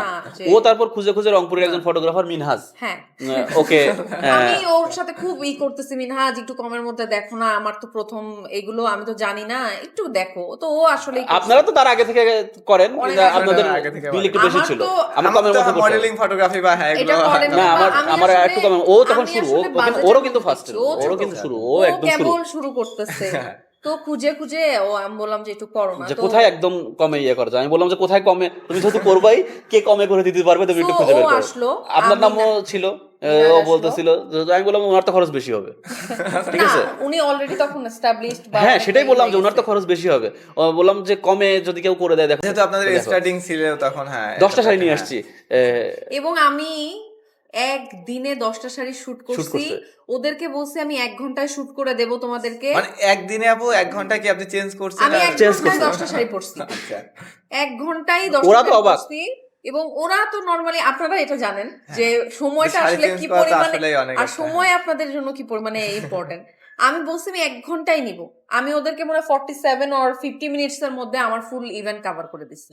তো ওরা খুবই খুশি, যে কোনো মেয়ে বলছে যে 60 মিনিটের মধ্যে কভার করে দিবে, সে 50 মিনিটের মধ্যে এতগুলা শাড়ি চেঞ্জ করে করে করছে। এবং করার পর তারপর আবার দেখা গেল যে ও নিজে খিচুড়ি রান্না করে, ওই খিচুড়ি ওদেরকে ওদেরকে দেওয়া আবার হচ্ছে, খাওয়ালাম। দোকান থেকে আনা হয়নি, কিন্তু না, ও নিজেই রান্না ওদেরকে করছে। আবার খাওয়ালাম, যে ওরাও অনেক কষ্ট করলো। তো আমার ওই ভিডিওর পর আমার ওই ভিডিওতে খুবই রেসপন্স, সবাই খুব পছন্দ করলো, সবাই। শাড়িতেও তখন ভালো একটা রেসপন্স পেয়ে খুবই, গেলেন। ও বাবা, আমি একটা শাড়ি থেকে 8-10টা করে আমার অর্ডার আসতেছে, আমার তো মাথায় বাজ। আমি এই 8-10টা শাড়ি কই পাবো, কারণ আমার তাতে আমাকে বলতেছে এই শাড়ি সপ্তাহে একটা হয় না। হ্যাঁ কোন কাস্টমার মানে আমার জন্য হ্যান্ডক্রাফট যে জিনিসগুলো এগুলো তো অনেক Exactly, টাইমের অনেক একটা হ্যাঁ time। অনেক সময় লাগে। এখন আমার জন্য কোন কাস্টমার 1 মাস বসে থাকবে, তো সম্ভব না। তখন কি করলে? তখন আমি আমার আরো সোর্সিং, আমি হান্টিং শুরু করলাম যে আচ্ছা একজনের উপর বেস করে একটা তাতে আমাকে কয়টা শাড়ি দেবে, সম্ভব না। তারপর আস্তে আস্তে হয়তো 50টা লট আসলো, তারপর 100টা, তারপর মণিপুরি শাড়ি থেকে মণিপুরি ওড়নাতে শিফট করলাম। আচ্ছা আরেকটু কিছু করা যায়, আরেকটু কিছুতে শিফট করলাম, এবং খুব ভালো রেসপন্স। আমি শুরুর থেকে মানে আমার এমনও কাস্টমার আছে, আমার 6-7 বছর আগের, 6 বছর আগের যে কাস্টমার, সে এখনো আমার কাছে কিন্তু কেনাকাটা করতেছে ওই ওই জিনিসই। এক এক কাস্টমারের আমার এমনও আছে সে 100 পিসের উপর শাড়ি শুধু আমার কাছেই কেনাকাটা 100 পিস মানে 100 পিসের সে উপর। 100 পিস মানে কি মানে প্রতি মাসে বা প্রতি হ্যাঁ, সপ্তাহে প্রতি মাসে এভাবে কেনে। করে? হ্যাঁ আচ্ছা। হ্যাঁ, প্রতি সপ্তাহে আমাকে দেখে সে মেয়ের জন্য inspire হয়ে কিনতেছে, দিচ্ছে। বোনের জন্য কিনতেছে, দেশের মায়ের জন্য বাইরে কিনতেছে, পাঠাচ্ছে, ঈদে কিনতেছে, এরকম gift কিনতেছে। কিনতেছে। এমন অনেক কাস্টমার আমাদের আছে। হ্যাঁ। তো এই মণিপুরির পর দেখা গেল ইমিডিয়েট পরবর্তী পছন্দ জামদানি। তো ইম্মি এখন জামদানি শাড়ি নিবে।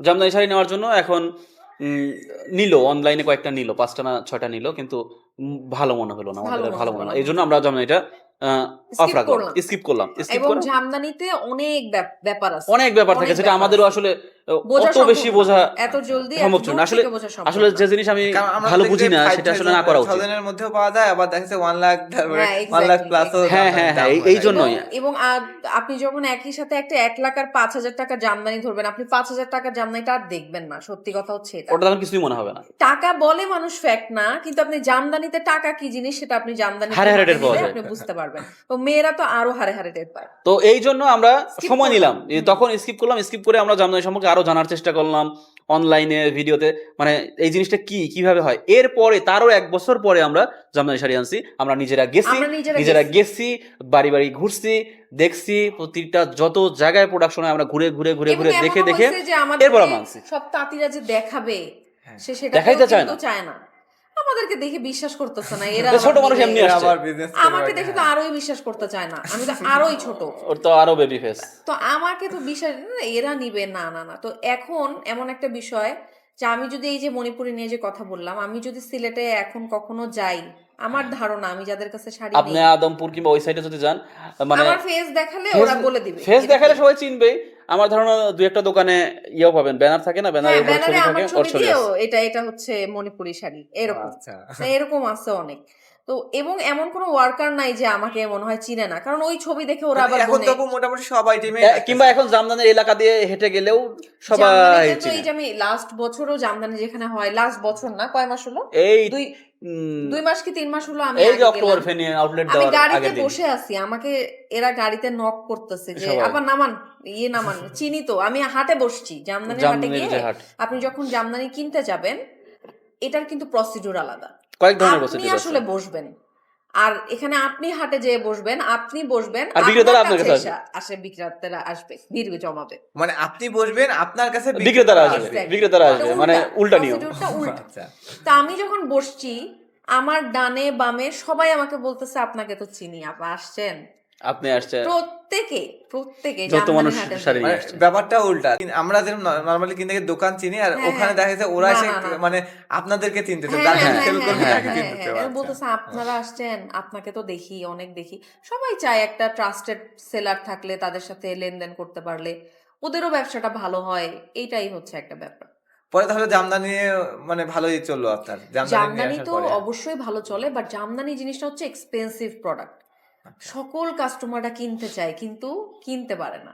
সকল মেয়েদের আবেগ এখন মনে করেন যে আপনি ও ভিডিও করলো, ও ও 12,000-15,000 টাকা একটা শাড়ি দেখাচ্ছে, ঠিক আছে, জামদানি তো 1800 টাকারও আমরা বিক্রি করি।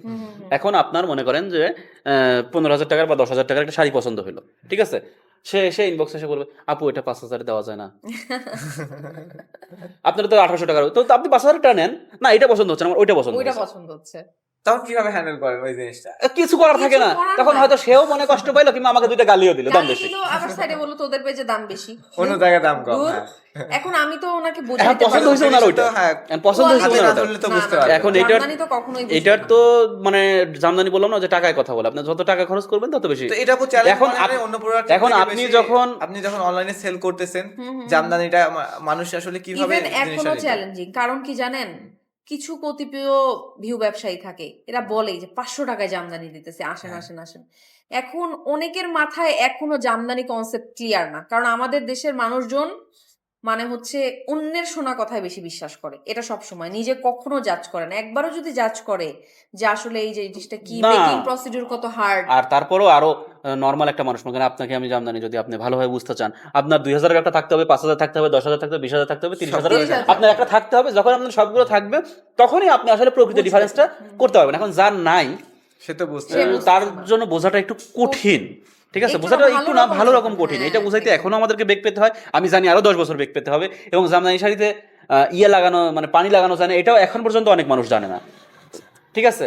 দেখা যায় জামদানি শাড়ি পরে সমুদ্রে নেমে গেছে। আমি লাস্ট টাইম সেন্ট মার্টিনে সেন্ট মার্টিনে দেখি একজন জামদানি শাড়ি পরে সমুদ্রে নেমে গেছে। বলতেছে আমার বুকে ব্যথা করতেছে, জামদানি শাড়ি পরে সমুদ্রে নেমে গেছে। জামদানি শাড়ি পরে আপু পানিতে পানি না, টাচও আচ্ছা। লাগাতে পানি পারবে টাচ না। লাগাইতে পারবেন না। সমুদ্রে সে নেমে গেছে। এখন কেন লাগাইতে পারবেন না? কারণ জামদানি শাড়ির মেইন যে বেসটা, সেই বেসটা হয় রেশম সুতা।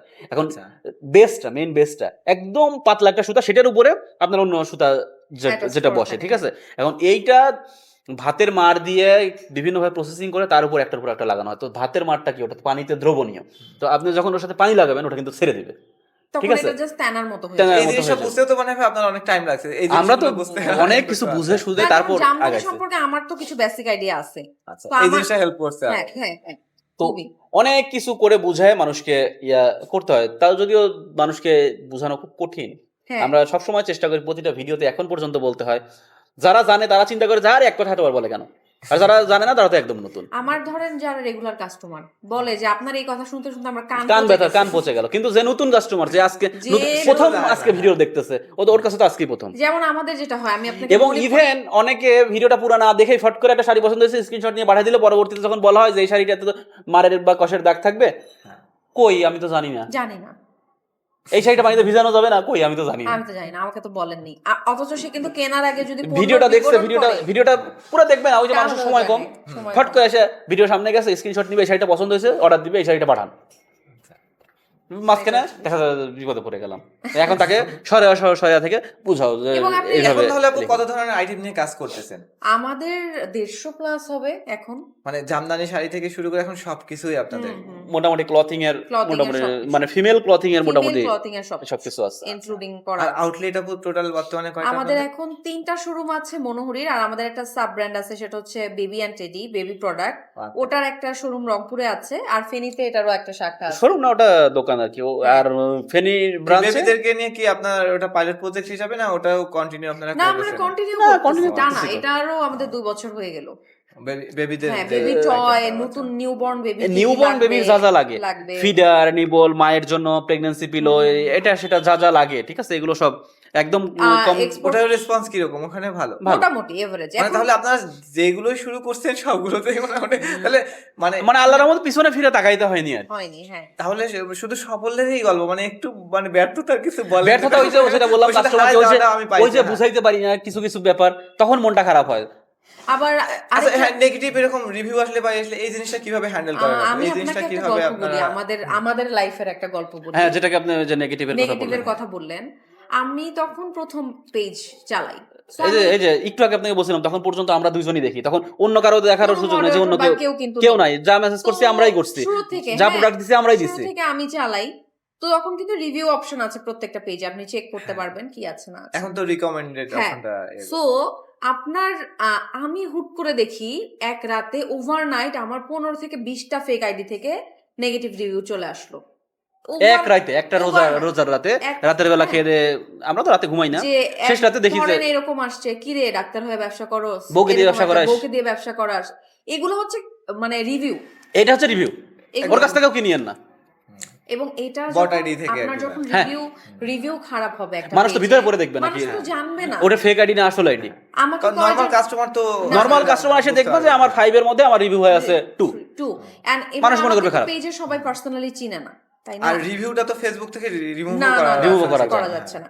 এখন আমি না মানে বুঝতে ওই রাতে পারতেছি না, মানে কান্নাকাটি করছে, কি আমি পরিমাণ কান্নাকাটি তো- করছে। আমার এত শ্রম, এত কষ্ট, এত দিন সব পজিটিভ, মানে কাস্টমাররা নিজেই আমাকে বলে, আমার এমন কোনো মানে বেইজের কাস্টমার নাই যে হয়ে যায় নাই এতদিনে, এই কয়েকদিনেই আমি এত ভালো রেসপন্স পাইছি। এখন হুট করে আমাকে এক রাতে এইগুলো এরকম করতেছে। প্রথম রাতে মনে হয় 15টা দিল, আমরা তো খুব এমনিতে খুব কান্নাকাটি করলো সারাদিন, কি করব, কেন এরকম হচ্ছে। এখন এটা তো কোনো কাস্টমার না, এর সাথে যে আপনি কোনো কথা হ্যাঁ, বলবেন, হ্যাঁ, এটা তো কোনো হতে কাস্টমার না, পারে। মানে তো সব আমরা- না, সব ফেক আইডি সব দিয়ে fake ID। এখন আপনি যখন ব্যবসা করতেছেন আপনার ভুল হতে পারে, ত্রুটি হতে পারে, আপনি শিখবেন সেখান থেকে, শিখে কথা আবার বলে সেটা এখন মনে হয় সেটা যদি আমার solution কাস্টমার করবে। হতো যে আমার এটা প্রবলেম হয়েছে, আপনাকে খারাপ জিনিস দিচ্ছেন, আমি তাকে বুঝাইতে পারতাম, বলতে পারতাম, কিংবা যদি আসলেই প্রবলেম হইতো আমি তাকে রিটার্ন নিয়ে এক্সচেঞ্জ দিতে পারতাম। দিতে পারতাম। কিন্তু এগুলো কিছু না, মানে হুট করে একজনের মনে হলো যে ওরা বিজনেস করছে, পিছে লেগে গেলাম, লেগে গেল, তারপরে সেটা কিভাবে আপু কাটায় উঠলেন? পরের রাতে আবার 8টা। আবার 8টা এরকম। তো তারপর আর কি, আমি তো এইটা নিয়ে তো এখন রিভিউ গুলো তাহলে থেকেই গেল, ওরকমই থেকেই গেল, থেকে থেকেই গেল। গেল। এরপরে আমি remove করতে পারলাম না। রিভিউটা আমি ক্লোজ করে Close দিলাম। করে দিল, হ্যাঁ। আপনি দেখবেন আচ্ছা, আমাদের review review option ওই টা তখন off থেকে করে ক্লোজ দিলেন, করা। Close এখন করে অনেক মানুষ বলতে পারে যে এদের ইয়ে করে। ওই যে তখন, এখন যদি আমি আজকে খুলি, আজকে যা দেখা যাবে যে আমার Even ওই আমরা রিভিউগুলো দেখা কিন্তু যাবে জানি এবং দেখা না যাবে যে যে কি, আসলে এবং তারা কে কারা, আমাদের কে এটা। শত্রু, কে এগুলা করতেছে। এটা তো আসলে বোঝার উপায় হ্যাঁ, নাই। আপনি আমি তো বুঝেন জানবো এই না, অবস্থা, মানে এই অবস্থা। আপনি যদি বলেন যে ব্যর্থতা কিছু না, ওই যে তখন আমি মানে একদম প্রমাণ করে Challenge দিচ্ছি, একটা। কেন আপনি এরকম যখন হলো, জানবেন, কে আপনি- করলো এটা, আপনি যখন কেন? জানবেন ওই পথটাতে আপনার কাটা আছে, আপনি তো ওই পথ দিয়ে হাঁটবেন না। হুম। আমি তো জানি না ওই পথে কাটা প্রতিদিন আমার জন্য কেউ রাখছে, আমি প্রতিদিনই যাচ্ছি, আমি প্রতিদিনই এফেক্টেড হচ্ছি। শত্রুকে আমি চিনতেছি না। না, শত্রু আমাদের তো করতেই এটাই আছে। সমস্যা যে কেউ একটা বিজনেস শুরু করলেই Exactly, ভাবে যে exactly. আমি কেন ওটা করতে পারলাম হ্যাঁ, না? পিছনে বা এসে- দেখা গেছে যে আর যদি এই যে এরকম আমি করলেও তো এরকম হাইড হতো। অবস্থায় যদি ক্ষতি করার সুযোগ থাকে তাহলে তো আর হ্যাঁ, কথাই তখন নাই। তো আরো এবং জিনিসটা করতেছে থাকে। আমাদের কন্টিনিউয়াসলি এরকম করতে, এখন ওই যে আমরা তখন জানি না। করতেছে বলতে ওই যখন করলো আমরা করতেছে। তারপরে ইয়ে করলাম, যদিও এটা থাকা মানে রিভিউ অপশন থাকা খুবই ভালো, মানুষ দেখে নিতে পারে, কিন্তু ওই যে প্রথমেই আমাকে একদম ডাউন করে এবং দিল। ভাই আমাদের দেশে তো এগুলো খুব সহজ, আর আমাদের দেশে আপনি নেগেটিভ, আপনাকে নিয়ে আর নেগেটিভ দুইটা কথা বলছে, সাইবার এটা অতটা না স্ট্রং না নাথিং আসলে, হ্যাঁ। কিছু। শুধু এটা পলিটিক্যাল পারপাসে কে ইউজ হয়, বদার, তাছাড়া তো আপনাকে নিয়ে কে বদার, নরমালি কি কখনো হলো use তোমার হয় না। আমার এত কে কিসের? একজন বললো যে হ্যাঁ। ওই খারাপ, ঠিক আছে খারাপ, খারাপ। ঠিক আছে, ওর শুনছিলাম ওর এই দিকটা খারাপ, আচ্ছা হুম। আচ্ছা খারাপ, আচ্ছা, খারাপ। তো কে আমাকে বলছে, নিয়ে কেন বললো, বলছে? কি ইস্যু? আপনি বললেন যে নাজমুল ভাই হচ্ছে খুব খারাপ, আপনি বলে দিলেন। এখন আপনি কোন পারপাসে বলছেন, আপনার সাথে কি খারাপ আমি করছিলাম, আদৌ করছিলাম কিনা, নাকি আপনি এমনিই বলছেন, এটা কেউ দেখতে যাবে না, শুধু বলবো আমি তো শুনছিলাম যে খারাপ, তাই খারাপ, ও যে খারাপ, জিনিসটা আপু okay, okay। বললেন যে ওইরকম কমেন্ট আসছিল বাজেটে বউ দিয়ে বিজনেস করে বা এরকম, তো এই ক্ষেত্রে আপু মানে নারীদের আসলে অনলাইন বিজনেসটা আপনি কিরকম মনে করেন, মানে কতটা নিরাপদ বা এরকম হ্যারাসমেন্টের শিকার আসলে হয়? নারীদের শুধু এই ফেসবুক প্ল্যাটফর্ম বা বিজনেস এখানেই যে মানে হচ্ছে আমরা খুব পজিটিভ রেসপন্স পাচ্ছি বা এরকম হ্যারাসমেন্ট হচ্ছে এমন না। আপনি নারী একজন রিক্সা চালাক, সেও হ্যারাস হচ্ছে, আমি যে কাজ করতেছি আমি হ্যারাস হচ্ছি, যে গৃহিণী সে বাজার করতে যাচ্ছে সেও হ্যারাস শোনেন, হচ্ছে। বাংলাদেশে নারীরা কি পরিমাণ হ্যারাস হচ্ছে এটা আপনি কতটুকু বুঝেন আমি জানি না।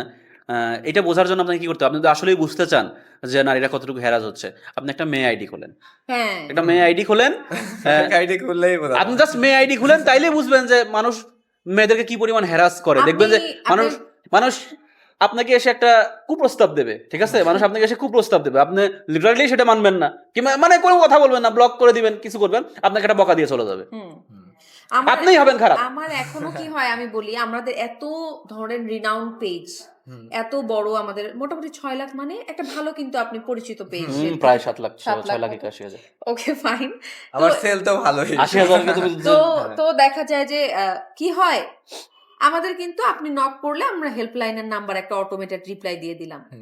বাংলাদেশের অবস্থা এখনো এতই খারাপ যে অনেক ছেলে এখনো বোঝে না যে এটা একটা পেজ, এটা একটা পেজ মনে করে মানুষের আইডি। মেয়ে দাঁড়ায় ছবি তুলছে, মনে মানে করে যে এটা মেয়ের কথা আইডি। কওয়ার জন্যই তো আমার জন্য ready 6টা হচ্ছে। পেজের মধ্যে একটা পেজে কল অপশন চালু আছে, 6টা পেজের মধ্যে একটা পেজে ঘন্টায় ঘন্টায় সমানে ফোন আসতেছে, কি এমনি ব্যাপার? ছেলেরা ফোন দিচ্ছে, কি ব্যাপার, ফোন নাম্বার ফোন দিলা, ধরো না, কথা ফোন কও নাম্বার না, কথা কও না কে, কথা কও না একটা কেন? কল অপশন আছে, এরা দিলো বুঝেই না যে এটা কি একটা খারাপ, পেজ নাকি এটা মানুষের পাবেন আইডি, একটা link। এটা বুঝে না পর্যন্ত চলছে, নিজেই এগুলো বলছো চলছে। কি ব্যাপার, ফোন নাম্বার দিছো কথা বলো না, কি সমস্যা? ইভেন এই যে অনলাইন বিজনেসে কিছু ফেস করি কিনা, মানে মানুষ করে কিনা, মানে আপনি পেজ খুললে দেখবেন 100টা মেসেজের মধ্যে 2-3টা মানে অযথা একটা খারাপ মেসেজ আসছে, একটা খারাপ ছবি দিয়ে মেসেজ দিচ্ছে, কেন দিচ্ছে, কি দরকার, সে তাকে জানে আমি না, চিনি সে কেন, জানে আমি না। কে সে জানে কিচ্ছু না, নাথিং, একটা খারাপ ছবি পাঠাইছে, এই জিনিসগুলো আপু আপনি একটা খারাপ ভিডিও হিসেবে পাঠাইছে, কিভাবে জিনিসগুলো আসলে মেন্টালি আমরা just ignore এগুলো, just block and ignore। আমি না বুঝে গেছি যে এইটা এই জেনারেশনে তো ঠিক হবেই না, এর পরবর্তী কয়েক জেনারেশন সবচেয়ে বড় কথা যে এটা ঠিক করা আসলে একজন দুজনের পক্ষে সমান, এটা সম্ভব পুরা না। শিক্ষা ব্যবস্থার আসলে এটা একটা ত্রুটি। এটা ত্রুটি। এটা আমাদের পুরো শিক্ষা ব্যবস্থার ত্রুটি। আমাদের আইকিউ লেভেল খুবই কম, কার সাথে কি বলতে হবে, কেন বলতে হবে, কোন কথা কোথায় বলা যায় কোথায় বলা যায় না, এই ধরনের সেন্স বাংলাদেশের মানে 90% মানুষের এখনো নাই, এখনো নেই। কিচ্ছু নাই, মানে একদমই নাই। উপরে হয়তো ফিটফাটা ঘুরে বেড়াচ্ছে, একটু পরে মুখটা খুললেই দেখবেন সে কি বলা শুরু করছে। তো আর এইটা কি আসলে হয়, আমরা আর চেঞ্জ করতে কি হবে না, হয়, এটা আমরা জাস্ট তো ইগনোর। আরেকজনের দেখেই শিখি। হুম। আচ্ছা, দেখাই যায় যে ওরা নিয়ে তো কিছু বলাই যায়, বলতেই পারি, তাহলে তো সবাই এটাই শিখতেছে। হ্যাঁ। কাকে দেখে শিখবো যে ও আছে, এটা তো করা ঠিক না, বা কোনো রুলস রেস্ট্রিকশনস কিছু তো নাই আমাদের জন্য, এগুলা কি করব। তাহলে আপনি তো- মনে করেন এখনো নারীদের আসলে অনলাইন বিজনেসটা এখনো এরকম নারীদের অনলাইন হ্যারাসমেন্টের বিজনেস শিকার তো আমি হচ্ছে? মনে করিই না। আমি মনে করি নারীদের এখনো প্রতি ক্ষেত্রে, আপনি আপনার মেয়েকে তো এখনো, আপনার একটা বাবু হলো, ধরেন আপনার একটা মেয়ে বাবু হইলো, আপনি ক্লাস 5-এর পরে তাকে কিন্তু আর একা ছাড়তে যাবেন না। এই দেশে এমন একটা সিচুয়েশন, এবং এটা আপনি আপনার জীবনে একটা আপনার খুব স্পেশাল পার্সন ছাড়া আপনিও বুঝবেন না। আপনিও যখন টিনেজে হয়তো ছিলেন ভালোই লাগছে, কিন্তু আপনি যখন একটা এজের পর চলে আসবেন, আপনি যখন 35+ হয়ে যাবেন, আপনি কিন্তু এটা বুঝবেন। মেয়েরা কখনোই এটা এনজয় করে না, কখনোই না। অথচ আমরা যাকে বলি দেউলিয়া শ্রীলঙ্কা, সেখানে মানুষ কত সুন্দর ফিলি হুম। ঘুরছে বেড়াচ্ছে, কোনো ধরনের কোনো আমরা ইয়া নেই। আমরা ধরেন আমরা এত আমরা জায়গায় প্রচুর ট্রাভেল করি ট্রাভেল দেশের করি। বাইরে, সো একই জায়গায় আপনাদের হচ্ছে খুবই মুসলিম যারা আছে আমাদের দেশের বাইরে, এরা কিন্তু আসলেই খুব সুন্দর করে মেনটেন করে। আপনি দেখলেই মুসলমান চিনতে পারবেন, কারণ এরা বুরখা পড়তেছেই, হুজুর দাড়ি রাখছেই। মুসলিমকে চেনা যায় আমাদের দেশের বাইরে, বাংলাদেশে চেনা যায় না। তো এটা সত্যি কথা, এটা মানতে হবে। তো একই বিচে যেমন বিকিনি বিচ আছে, সেই জায়গায় কিন্তু একজন হচ্ছে মুসলিম তার ফ্যামিলি নিয়েও খেলাধুলা, বাচ্চা সহ খেলাধুলা করতেছে, কোনো সমস্যা নাই, কিন্তু কেউ কিন্তু কাউকে কোনো ডিস্টার্ব করতেছে না। আপনি কক্সবাজারের বিচে যেয়ে জাস্ট দেখুন তো একটা ফরেনার পান কিনা। ফরেনার কেন, আপনার আপনার খালি বাংলাদেশিরাই সেফ না সেখানে। আপনার খালি কোনোভাবে কাপড়টা হাঁটুর কাছে উঠে যাক, হ্যাঁ। এবং আপনি ওটা দেখবেন, viral হবে আপনি কেন? দেখবেন এই যে কক্সবাজারের দেখবেন রিলস ছড়ায় গেছে কিংবা মব হচ্ছে। কক্সবাজারে মহিলাদের কত খারাপ ভিডিও, যে সে সমুদ্রে ভাই পানির মধ্যে গেছে, এখন কাপড় কেমনে তার ঠিক থাকবে সেটা ওই নিয়েও ঢেউয়ের মানুষ- মধ্যে ইয়ে হয়ে যায় তো যে যায় flow, আমরা যে আমরা তো প্রতি বছর কক্সবাজার প্যান্ট যাই, বছরে ছিঁড়ে যায়, বছরে এরকম flow 2 বার আসে যাই, আর ঠিক কি। আছে। আপনি তো কক্সবাজারে যদি ঢেউয়ের মধ্যে চাপাচাপি করে থাকেন, দেখবেন প্যান্ট ফেরে যাচ্ছে কিংবা এই গোসলের মধ্যে উল্টে যাচ্ছে, পাল্টে যাচ্ছে, এতে চোখের সামনে নরমালি পড়বে, আপনি তো নরমালি ইগনোর করবেন, ঠিক আছে। কিন্তু দেখবেন এখন রিলস দেখবেন যে সারা দিন এগুলোর ভিডিও হ্যাঁ। আসতেছে। এখন এগুলো যে- রিলস যে বাবার সাথে গেছে, যে স্বামীর সাথে গেছে, যে ভাইয়ের সাথে গেছে, সে তো এগুলো দেখতেছে না, না। তারা আবার এনজয় করতেছে ওই একটা time। ভিডিওটা তো দেখা যাচ্ছে বাবার সাথে কেউ তাকেও গার্লফ্রেন্ড বয়ফ্রেন্ড হ্যাঁ, বানাই হ্যাঁ, দিচ্ছে বা হ্যাঁ, এরকম হ্যাঁ, জিনিসগুলো হ্যাঁ, হচ্ছে। হ্যাঁ। হ্যাঁ। এখন- ভাই, আমরা একটা জিনিস স্কিপ করে গেছি, মানে অনেক দূর চলে গেছে, কিন্তু ওই ব্যাপারটাতে ওই যে ডক্টর হয়ে বিজনেসে আসা, ও, পরে doctor কিন্তু আর হয়ে- ওই লাইনটা আমাদের ইন্ড হয়নি, আমরা আচ্ছা দেখা আচ্ছা, অনেক ডিপে ওই ঢুকে ওই যে গেছি। বিজনেসে চলে আসলাম এখন। অনেকেই প্রথমে তো পুরোপুরি ওই যে ইম্মির সাথে সঙ্গ দেই, আস্তে আস্তে যখন দেখলাম যে না, এটা আমার রেসপন্স ভালো, এবং ওই যে আমার ভিতরে যে ছিল যে নিজে কিছু করতে হবে, যেটার ফলাফল আমি নিজে হাতে পাবো, নিজে এমন আর কিছু করতে হবে যেটা আমিও ফলাফল না এটা এটা- দিয়ে ভাই মানুষ, আশেপাশের মানুষ তো আমাদের দেখা গেছে যে আমি একা অনেক কথা cope up ও শোনায়, করতে পারতেছি না, আমি কিন্তু পারতেওছি ও না। কোপ আপ করতে পারতেছে না। এরপরে আমি আস্তে আস্তে দেখা গেল ওকে আরো সময় বাড়ায় দিতে দিতে তারপর যখন মানে একদম ইয়ে করলাম, যে যখন দেখলাম যে আসলে আমাদের কিছু আউটলেটে যাওয়া দরকার, শুধু অনলাইনে অনেক মানুষ ধরে দেখতে চায়। আমার বাসায় যেহেতু কোনো বিজনেসম্যান নাই, সো সবকিছু কিন্তু আমরা নিজেরা করেই শিখতেছি। তো প্রথম যখন চিন্তা করলাম আউটলেটও দিতে হবে, সবকিছু মিলায়া, এবং চাপ এত বেশি হয়ে যাচ্ছে, তখন অলরেডি ওই যে 30% পর্যন্ত, 30 থেকে 40% পর্যন্ত ও করতো। এরপর আরো স্টাফ নেওয়া হলো, এদেরকে স্টাফ ম্যানেজমেন্ট, সারাদিন অনেক ফোন আসে, কুরিয়ারে ঝামেলা হয়, মানে ব্যবসার পরিধি অনেক বেড়ে গেছে। তখন আস্তে আস্তে আমি কি করলাম, আমি স্টুডেন্ট পড়ানো ছেড়ে দিচ্ছি, তারপরে আমি ক্লিনিকটা ছেড়ে দিলাম, লাস্ট পর্যন্ত শুধু কমিউনিটি মেডিকেলে চাকরি করতাম। সেই চাকরিটা কোনো মতে ধরে আসছি, মানে সকালবেলা তো উঠতেই পারি না আমি।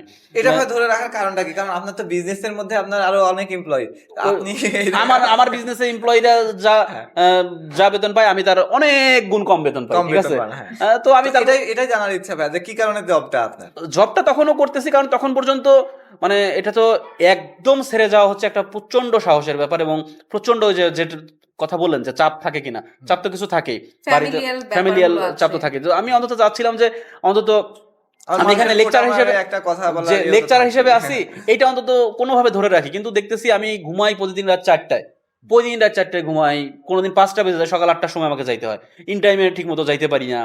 তারপর যে দেখা যায় যে ক্লাসের পর বাকি সময় টেবিলের উপর এরকম করে ঘুমাচ্ছি, এরকম দিন যাচ্ছে এবং আলটিমেট আমাকে 2:30 পর্যন্ত ওখানে থাকতে হয়। এরপরে দেখা যায় তারপরে কতগুলো কাজ করবো, আমাকে সপ্তাহে অন্তত 5 দিন ব্যাংকে যাইতে হয়, 5 থেকে 6 দিন ব্যাংকে যেতে হয়, এই কাজে যাইতে হয়, ওই কাজে যেতে হয়। আমার মালগুলো আসে সেগুলোর জন্য কুরিয়ারে প্রচুর যাইতে হয়। সব কিছু মিলাই দেখা যায় যে দিনেও কাজ মানে আর কুলাইতে পারতেছি না। আর একে কুলাইতে পারতেছি না, 2 তারপর আমাকে যেহেতু আরো এক্সটেন্ড করতে চাচ্ছি, একসাথে আর হচ্ছে না, তখন শেষ পর্যন্ত চাকরিটাও হুট করে একদিন ছেড়ে দিলাম। ওইটা যখন ছেড়ে দিলাম তখন বাসায় একটু রাগ করলো। এখন রাগ করবে, এখন সব দিকে চিন্তা করলে হয় না।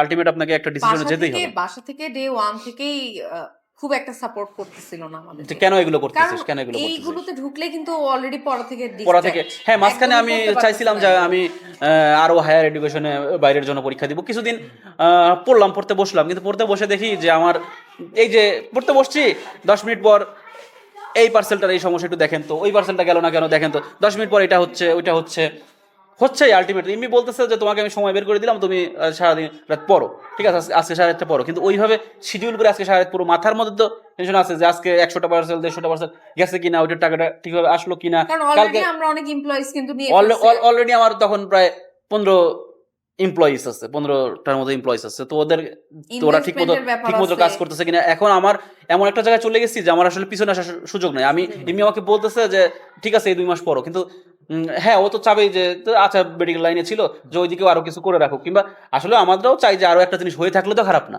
কিন্তু আলটিমেট হয় না কেন? কারণ আমি এমন একটা জায়গায় চলে গেছি যেখানে আমার ব্যাক করার সুযোগ নেই। কেন ব্যাক করার সুযোগ নেই?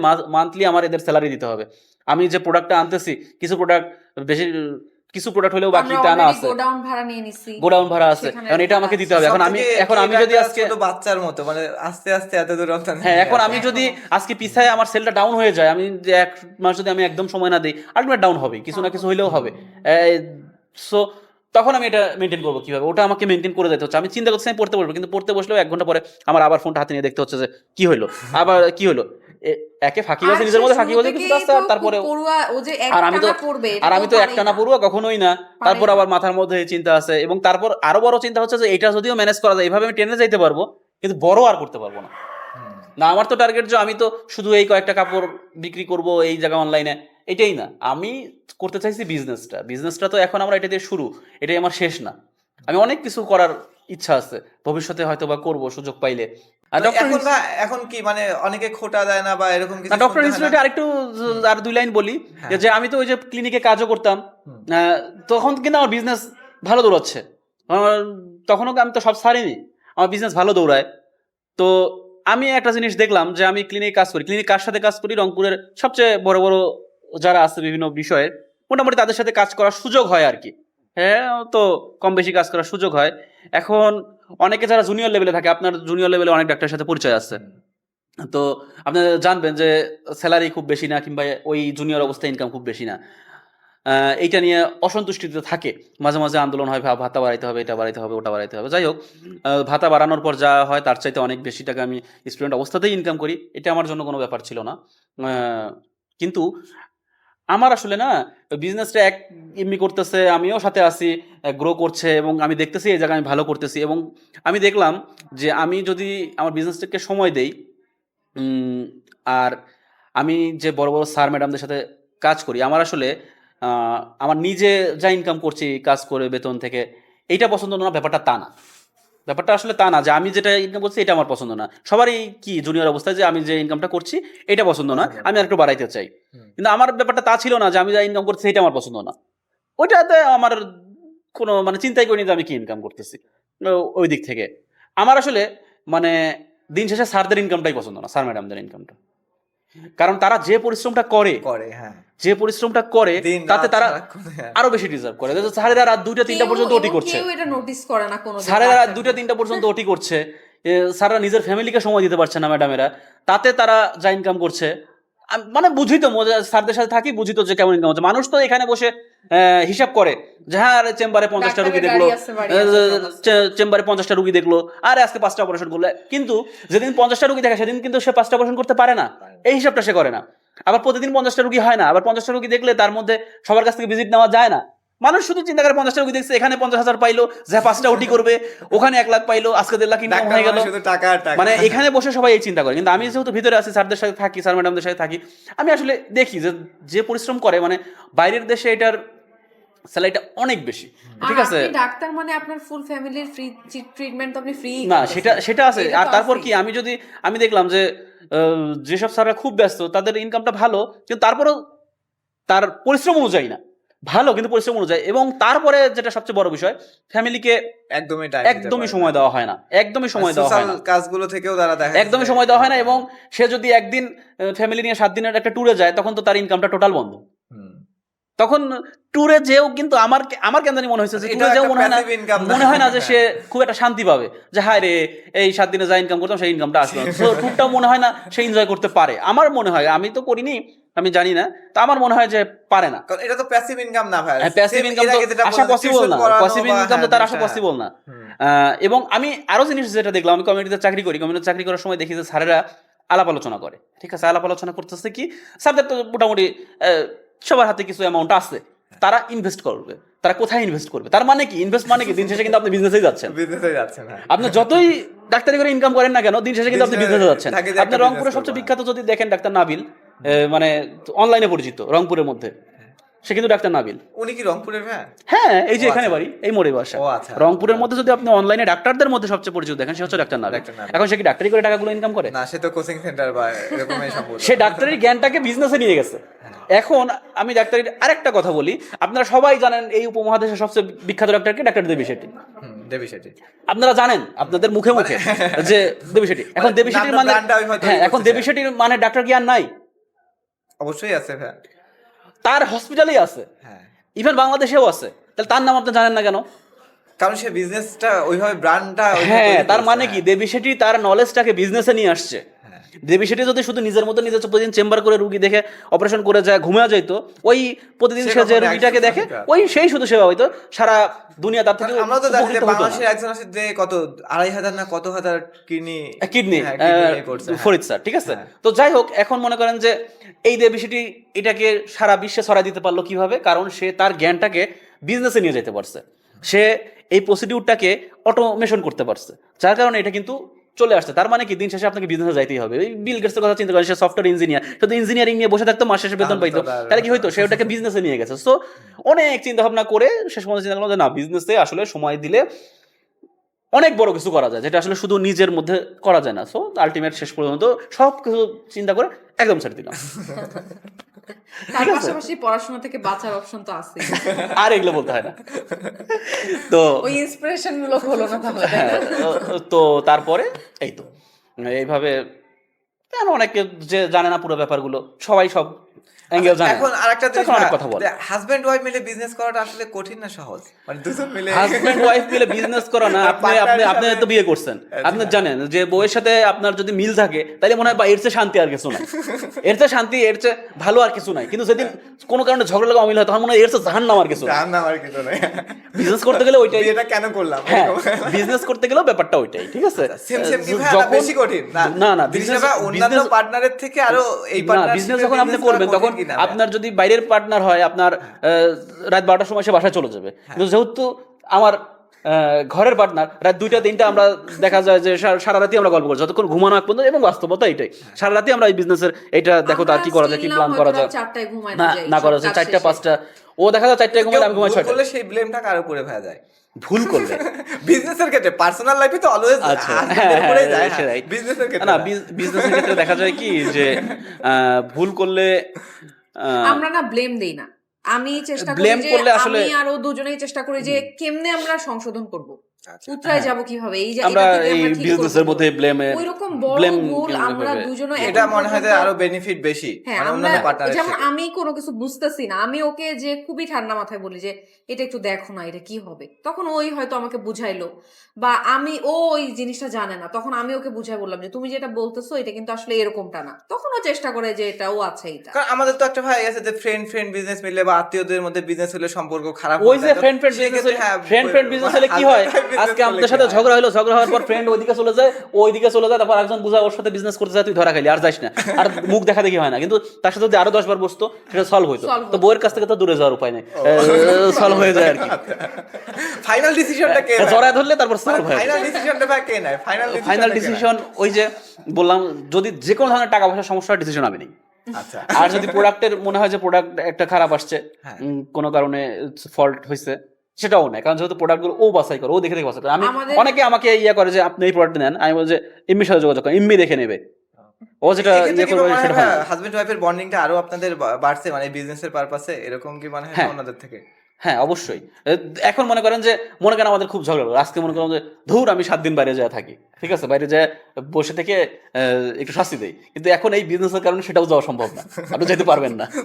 দুজনেরই লস। লস না, রেসপন্সিবিলিটি। লস না।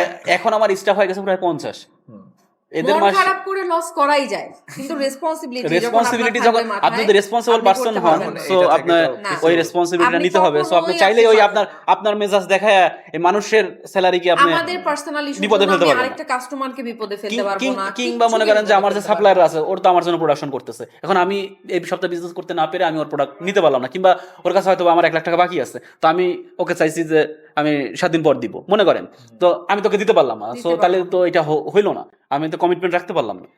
সো আমার ওইগুলা টাল্টি পাল্টি করার কোনো সুযোগ দেখা নেই। যায় যে আমাদের ঝামেলা হয়েছে এবং আমরা তারপর দুজনে দুজনের মতো কাজ করতেছি।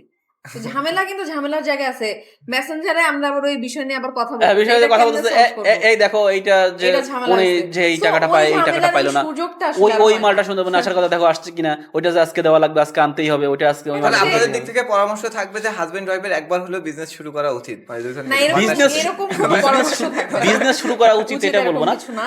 হাজবেন্ড ওয়াইফ মহিলা করতে পারলে ভালো, কিন্তু পরামর্শ থাকবে না। বিজনেস করতেই হবে এমন কোনো ইস্যু অন্য যে কোনো কাজই আমি করা যায়। যদি কখনো দেখি যে আমার আসলে বিজনেসের চাইতেও আমার সংসারে ফোকাস করা জরুরি, তো সংসারের বাইন্ডিংটাও ঠিক রাখার জন্য হলেও দুজনের বোঝাপড়াটা সুন্দর আমি থাকা চীনে দরকার। এই ব্যাপারটা দেখছি, বুঝছেন, তো এই যে রাস্তার পাশে যে ছোটখাটো যে সব দোকান শোরুম গুলো, মানে বড় মার্কেট ছাড়া সব হাজব্যান্ড ওয়াইফ মিলে, হাজব্যান্ড ওয়াইফ বাচ্চা দাদা দাদি সবাই মিলে Familial পুরো যে ফ্যামিলি মিলে, business-টা। পিছনে বাড়ি সামনের দোকান, পিছনে বাড়ি সামনের দোকান চালাচ্ছে চায়নায় প্রচুর, আমি এবং দেখছি। এখন আমাদের ফ্যামিলিও কিন্তু আমাদেরকে অনেক সাপোর্ট করে, দুই ফ্যামিলি অনেক সাপোর্ট করে, আসলে অপশন নাই, আর আমরা জানি যে আর সেরকম তাদের অপশন নাই, এখন আসলে সাপোর্ট করে, আমাদের দুজনের ফ্যামিলি যথেষ্ট সাপোর্টিভ। আচ্ছা, এখন ভাই নতুনদের ক্ষেত্রে কি বলবেন যে আজকে থেকে 4 বছর আগে অনলাইন বিজনেসটা যেরকম মানে মানুষকে বোঝানোটা যে অনলাইন থেকে কিনবে, এই জিনিসটা কঠিন ছিল, কিন্তু যারা শুরু করছে তারা কিন্তু এখন আপনাদের মতো মানে অনেক বড় পর্যায়ে আছে। তো বর্তমানে তো অনেক চ্যালেঞ্জিং, কিন্তু যারা নতুন শুরু করতে চায় ওরা দেখা গেছে যে হুট করে একজনকে দেখলো বা আপনাদেরকে দেখলো যে এ তো অনলাইনে করে অনেক টাকা ইনকাম করতেছে, বা আরেকজন ইনকাম করতেছে অনেক বেশি, আমিও শুরু করি।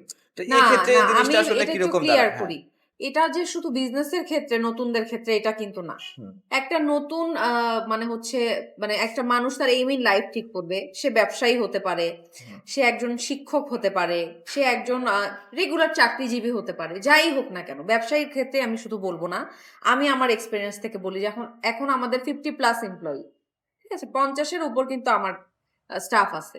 আমার এক্সপেরিমেন্টাল ব্যাপার হচ্ছে এটাই, তুমি যাই করো তুমি ফোকাসড হও। তুমি চাকরিটা যদি করতে চাও জীবনে, তো তোমাকে ওটাতেই ফোকাসড হইতে হবে।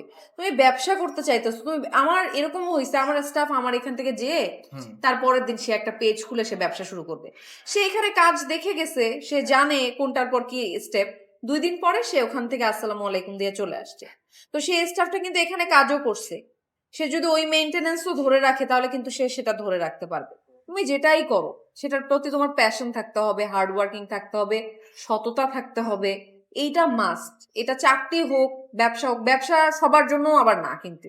যেমন আপনাদের তো ভালো লাগা থেকে একটার পর একটা আপনারা শুরু এই যে করছেন। আবার তো ওই যে প্রথমে বললাম না যে আপনার ভিতরে ওটা থাকতে হবে, যে আপনি করতে চান, হ্যাঁ, ওইটা করতে exactly. চান, আপনি বিজনেসটা এটা করতে চান, এই যে সবাই কিন্তু তাইলে বলে, আপনি বিজনেসে আসেন। সবাই সবাইকে ইন্সপায়ার করে ও ব্যবসা করো, আমি সবাইকে এটা ইন্সপায়ার করি না, কারণ প্রত্যেকটা জোনের একটা রিস্ক আছে। আপনি যে ব্যবসায় আসবেন এখানে পদে পদে রিস্ক। আপনি আমাকে দেখতেছেন, আমি খুবই ওয়েল মানে হচ্ছে মানে ভাবে নিজেকে প্রেজেন্ট করতেছি, আমার ব্যাপারটা কিন্তু এরকম না। আমার দিন শুরু হয় সকাল 9টায়, আর আমি ঘুমাতে যাই 4টায়, রাত 4টায়, আমি দিনের মধ্যে এই সময় মনে হয় কখনো 10 মিনিট ঘুমানোর সুযোগ পাই না। মানুষ তো শুধু উপরটাই দেখে বা এইটাই। ফেসবুক লাইভটাই মানুষ তো চিন্তা করে বাহ ক্যামেরার সামনে এসে দেখাইলো সব বিক্রি হয়ে গেল, অনেক টাকা হয়ে গেল, ও বাবা কি আনন্দ। নিতে পারবে না, পারবে ঠিক না। আছে? সবাই এই রিস্ক, এই টেনশন, এই রকম অপরিশ্রম মানে এগুলো নিতে পারবে না। মানুষ ভাবে যে ব্যবসা করলেই মনে হয় টাকা ইনকাম করা ইজি, বা এই Exactly. জায়গায় খুব গেলে একদম আমি easy। safe, কিন্তু আমি এখানে জবটা কঠিন আবার হবে। আবার আবার দুই তিনটা কথা বলবো, ঠিক আছে? আবার দুই তিনটা কথা বলবো। যে মানুষ ব্যবসা করে পড়ালেখা করার উদ্দেশ্য আর্ন করা, কিছু আর্ন করা, ঠিক আছে? বিজনেসটা এখন এত কঠিন। আমাদেরকে ওই যে Yes, আপনি হ্যাঁ। বললেন না যে কাপড়ের ব্যবসা, আপনি বললেন আমার শুধু কাপড়ের ব্যবসা না, আমার অনেক আসলে বিজনেসটা করা যায়, এটা শুধু কাপড় না, সেটা অনেক কিছু। এবং সবাই চিন্তা করে কাপড়ের ব্যবসা অনেক লাভ, এবং এই জন্য আপনি অনেক মানুষের কাছে শুনবেন আরে বাপরে 500 টাকা দিয়ে কাপড় নিয়ে এসে 1200 টাকা বিক্রি 1200 করছে, টাকা বিক্রি হয়, 50% সেই লাভ লাভ। সেই লাভ সেই লাভ হয়, কাপড়ের ব্যবসা তো সেই লাভ হয়, তোদের তো মনে হয় এরকম না? আমাকে অনেকে এখনো জিজ্ঞাসা করে, ঠিক আছে? এখন আমি ওকে জিজ্ঞেস করতে পারি না বা করি না, এই যে আপনাকে বলছি যে যে ছেলেটা 500 টাকা দিয়ে নিয়ে এসে 1200 টাকা বিক্রি করলো, বা যে ছেলেটা যে মেয়েটা ও এখন কি করে? নাই, কেন নাই? কারণ ও বিজনেস অনেক ভাবে করা যায়। ওই যে 10 পিস নিয়ে আসছিল, নিয়ে এসে বাড়ির পাশের কাউকে বুদ্ধ ধরায় কিংবা কাউ একজনকে ধরায় দিল। কনসিস্টেন্সি এখন আপনি যদি 500 টাকা দিয়ে নিয়ে এসে 1200 টাকা বিক্রি করেন, মানুষ একদিন আপনার কাছে নেবে, পরদিন তো নেবে না। নেবে না। এটা তো বোঝা লাগবে না। এই কারণে কিন্তু বিজনেসটা নাই। যেটা এই কারণে কিন্তু বিজনেসটা নাই। সবার জন্য যে অনুপ্রেরণা ব্যবসায়ী করতে হবে এমন না। তোমরা বা আপনারা যাই করতে চান যে লাইফে, যে আমরা যে এখন মানে ভালো পর্যন্ত লাগা বলবো থেকে যে আমরা খুব স্টেবল না, এরকমটা কিচ্ছু না। ইভেন আমরা নিজেদেরকে কিছু ধরিই না, কারণ ব্যবসা এমন একটা জিনিস, আজকে আপনি এখানে আছেন মানে এখান থেকে ঠাস করে পড়ে যাবেন। হ্যাঁ। না, বিজনেসের কথা বললাম তো, এটা কেউ জানে না। বিজনেসের কথা আমি এই যে শুরু থেকে বললাম না, আমরা কোনো কিছু সঞ্চয় করি না একদম, যে এই মাসে মনে করেন যা টাকা লাভ হচ্ছে সেটা দিয়ে আরো জিনিস আনি আনতে আনতে তো এই পর্যায়ে কোনো পয়সা কোথাও সঞ্চয় করি না। এখন এই ক্ষেত্রে আমার একটা ঢাল ছিল। কি ঢাল ছিল? ঢাল ছিল আমি তো একজন ডাক্তার, ঠিক আছে? হ্যাঁ। আমি তো একজন ডাক্তার। আজ যদি আমার সব নাই হয়ে যায়, তারপর একদম সব নাই হয়ে যায়, আমি পরের দিন আমি যদি খ্যাপে চলে যাই, আমি দক্ষিণে খ্যাপে গেলে আমি মান্থলি 1 লাখ টাকা ইনকাম করতে পারবো, আমার তো না খেয়ে থাকতে হবে না। সো আমি কিন্তু সব রিস্ক নিতে পারছি। এখন আপনিও চিন্তা করলেন যে আপনি সব ইনভেস্ট করে ফেললেন, আপনি পড়ালেখা করলেন না, তাই কিন্তু হবে না। আমি আপনাকে যেটা বললাম, মানুষ ব্যবসা করে, চাকরি করে, পড়াশোনা করে, সবকিছু করে ইনকামের জন্য। আপনি ব্যবসা করবেন ইনকামের জন্য। এখন ব্যবসাটা এখন আমাদের দেশে খুবই কঠিন। পড়াশোনা করে এবং উন্নতি করে, ব্যবসায়ীদের উন্নতি করা আরো কঠিন। পড়াশোনা করে উন্নতি করবেন, সেটা যদি উন্নত কান্ট্রি হইতো, ওদের যে সিস্টেম, তাতে আপনি 100 জন পড়াশোনা করলে 100 জনই উন্নতি করতে পারতেন। বাংলাদেশের পড়াশোনার মানটা একটু খারাপ, তাতেও যে আপনি উন্নতি করবেন না তা না, 100 জন পড়ালেখা করলে 50 জন উন্নতি করবে। আর ব্যবসায় বাংলাদেশের এখন যে অবস্থা, 100 জন নামলে 1 জন উন্নতি করবে। তার মানে কি? তার মানে 100 জনের মধ্যে পড়াশোনা করলে আপনার 50% কিন্তু শিওর শট। হ্যাঁ, আপনি ইনকাম করতে পারবেন। মানুষজন কেন আপনাকে পড়াশোনা করতে বলে? কারণ ওই যে সবাই চায় আসলে ছেলে মেয়ে ইনকামটা করবে, এই জন্য পড়াশোনা করতে বলে। উন্নত কান্ট্রি হলে 100 জনের 100 জন ইনকাম করতো, আর বাংলাদেশে পড়াশোনার মান খারাপ জন্য 100 জনের 50 জন ইনকাম করতে পারে। এটা কোনো খারাপ কিছু না যে এইটাই করতে হবে এরকম কিছু না। কিন্তু তো তারপরও সেটাই কিন্তু করো, পড়াশোনা সবাই করলে আপনার কিন্তু মোটামুটি ব্যবসার চাইতে অনেক বেশি শিওর শট। সো আমি বলবো যে আপনি পড়াশোনাটা করেন। আবার যেটা আপনি ঠিক বললেন আছে? যে 10 মিনিট আপনি ঘুমাতে পারেন না, কিন্তু একটা যে জব করে সে তো জব শেষে Exactly. রিল্যাক্সে সে লাইফ করতেছে, You আপনার have তো both always side, tension you একটা। have both side. আপনি কি চান? আপনি সিলেক্ট করবেন আপনি কি চান। ওই যে দুইটা যেটা দুইটা আপনাকে জিনিসই আছে। এখন মনে করেন যে আমি 7 দিনের জন্য বাইরে গেলেও হয়তো কিছু ইনকাম আমার আসে, ঠিক আছে? এইটা হলো ভালো দিক। না, আর খারাপ দিক হলো সবসময় আমাদের টেনশনে না, আপনার থাকতেই হয়। ও যেটা বললো যে 10 দিন আমি না থাকলে ইনকাম আমার আসে, কম 10 হয়, দিন না কিন্তু আসে। থাকলে আমার মাইনাসও আসে, দুটাই হয়। কিন্তু ওই যে মানে এইটা হচ্ছে ভালো দিক, আর খারাপ দিক হচ্ছে আপনাকে প্রচুর প্যারা নিতে হয়, টেনশন নিতে হয়। মাস শেষে আমার একটা আউটলেটে যদি এই মাসে যা সেল হয়েছে সবকিছু মিলে খরচ টরচ, এমপ্লয়ি খরচ সবকিছু দিয়ে আমার লস হতে পারে, কিন্তু যে আমার এখানে চাকরি করে ওর কিন্তু লস নাই, ও কিন্তু মাস শেষে বেতনটা পাবে। সো ওর কিন্তু ওই চিন্তা নাই, ওর মাস চলে গেলে ও বেতন পাবে। কিন্তু আমি এত প্রেশার নিয়ে এত মাল ঢুকাচ্ছি, চুরি হচ্ছে কিনা সবকিছু দেখতেছি, কোয়ালিটি ঠিক আছে কিনা, কাস্টমার ঠিক মতো আসতেছে কিনা, সবকিছু দেখার পর এত প্রোডাক্ট ফেলে রাখছি। আমি 1 কোটি টাকার প্রোডাক্ট আনছি, মানে 1 কোটি টাকার প্রোডাক্ট তো বিক্রি হচ্ছে না, ওটা আমার রাখা আছে, আর বিক্রি হচ্ছে 10 লাখ টাকা, ঠিক আছে? আবার এই 10 লাখ টাকার বিক্রি হলে 10 লাখ টাকা তো লাভ না, 10 লাখ টাকা বিক্রি হলে আমার 1 লাখ টাকা লাভ আছে। মানে এটা দিয়ে আমার মনে করেন যে আবার সবার বেতন দিতে হচ্ছে, হ্যান করা হচ্ছে, ত্যান করা হচ্ছে, দেখা গেল যে আমার বেতন ভাড়াই 1.5 লাখ টাকা। তার মানে কি আমি সব সেল টেল করিয়া এত 1 কোটি টাকার প্রোডাক্ট রাখিয়ে এত রিস্ক নিয়ে আমি 50,000 টাকা লসে আছি, 50,000 টাকা লসে আছি। সো আপনি যদি চাকরি করেন আপনার কিন্তু এই লসটা নাই, এই সমস্যাটা নাই। সো ভেবে চিন্তা যেটাই করবেন ভেবে চিন্তা করবেন আপনি আসলে কতটুকু এফোর্ট করতে পারবেন।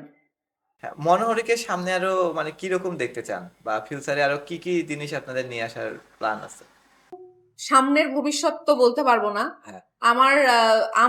আমি আসলে মনোহরীকে নিয়ে খুবই আশাবাদী। তো 2026-এ আমার অনেক চিন্তা ভাবনা যে আমি আমার সার্ভিসকে আরো বেটার করব। আমি এতদিনে যা শিখছি, আমার যে ভাঙচুর করা জায়গাগুলো ছিল, যেই জায়গায় ভুলটা ছিল, সেটা আরেকটু পলিশড করবো, আরেকটু পলিশড হতে চলবো। এই তো এইভাবে আস্তে আস্তে যতদূর যাওয়া যায়। আর তার পাশাপাশি আমাদের অনেকগুলো জায়গায় আমরা ইনভেস্ট আরো দুই এক করেছি, জায়গায় যেগুলো আমরা আসলে ইনভেস্ট করছি ব্যবসা করার জন্য না, আমরা করছি শেখার জন্য। শেখার জন্য আচ্ছা, কি শিখতেছি, হবে এখন আমি দেখি তো, শিখতেছি, কি দেখি কি হয়। কি আছে এর মধ্যে। খরচ করতে যাচ্ছি, হ্যাঁ, আমরা কি খরচ হয়? করে যাচ্ছি এবং এখান থেকে আমরা কিচ্ছু পাচ্ছি না, Nothing. কিচ্ছু না, মাইনাস। কিন্তু আমরা করতেছি, ছোট করেই হোক শিখতে চাচ্ছি। করতেছি, আমরা শিখতে চাচ্ছি যে আচ্ছা দেখি কি একটা হয়। সময় পর তো বুঝে যাব। যদি আমি এবং আপনি আসলেই হয় যতক্ষণ না তখন পর্যন্ত আপনি দেখতে কিছু পাবেন। করবেন, আপনি তো আসলে জানবেন না তো এইটাই, দেখা যাক কি হয়।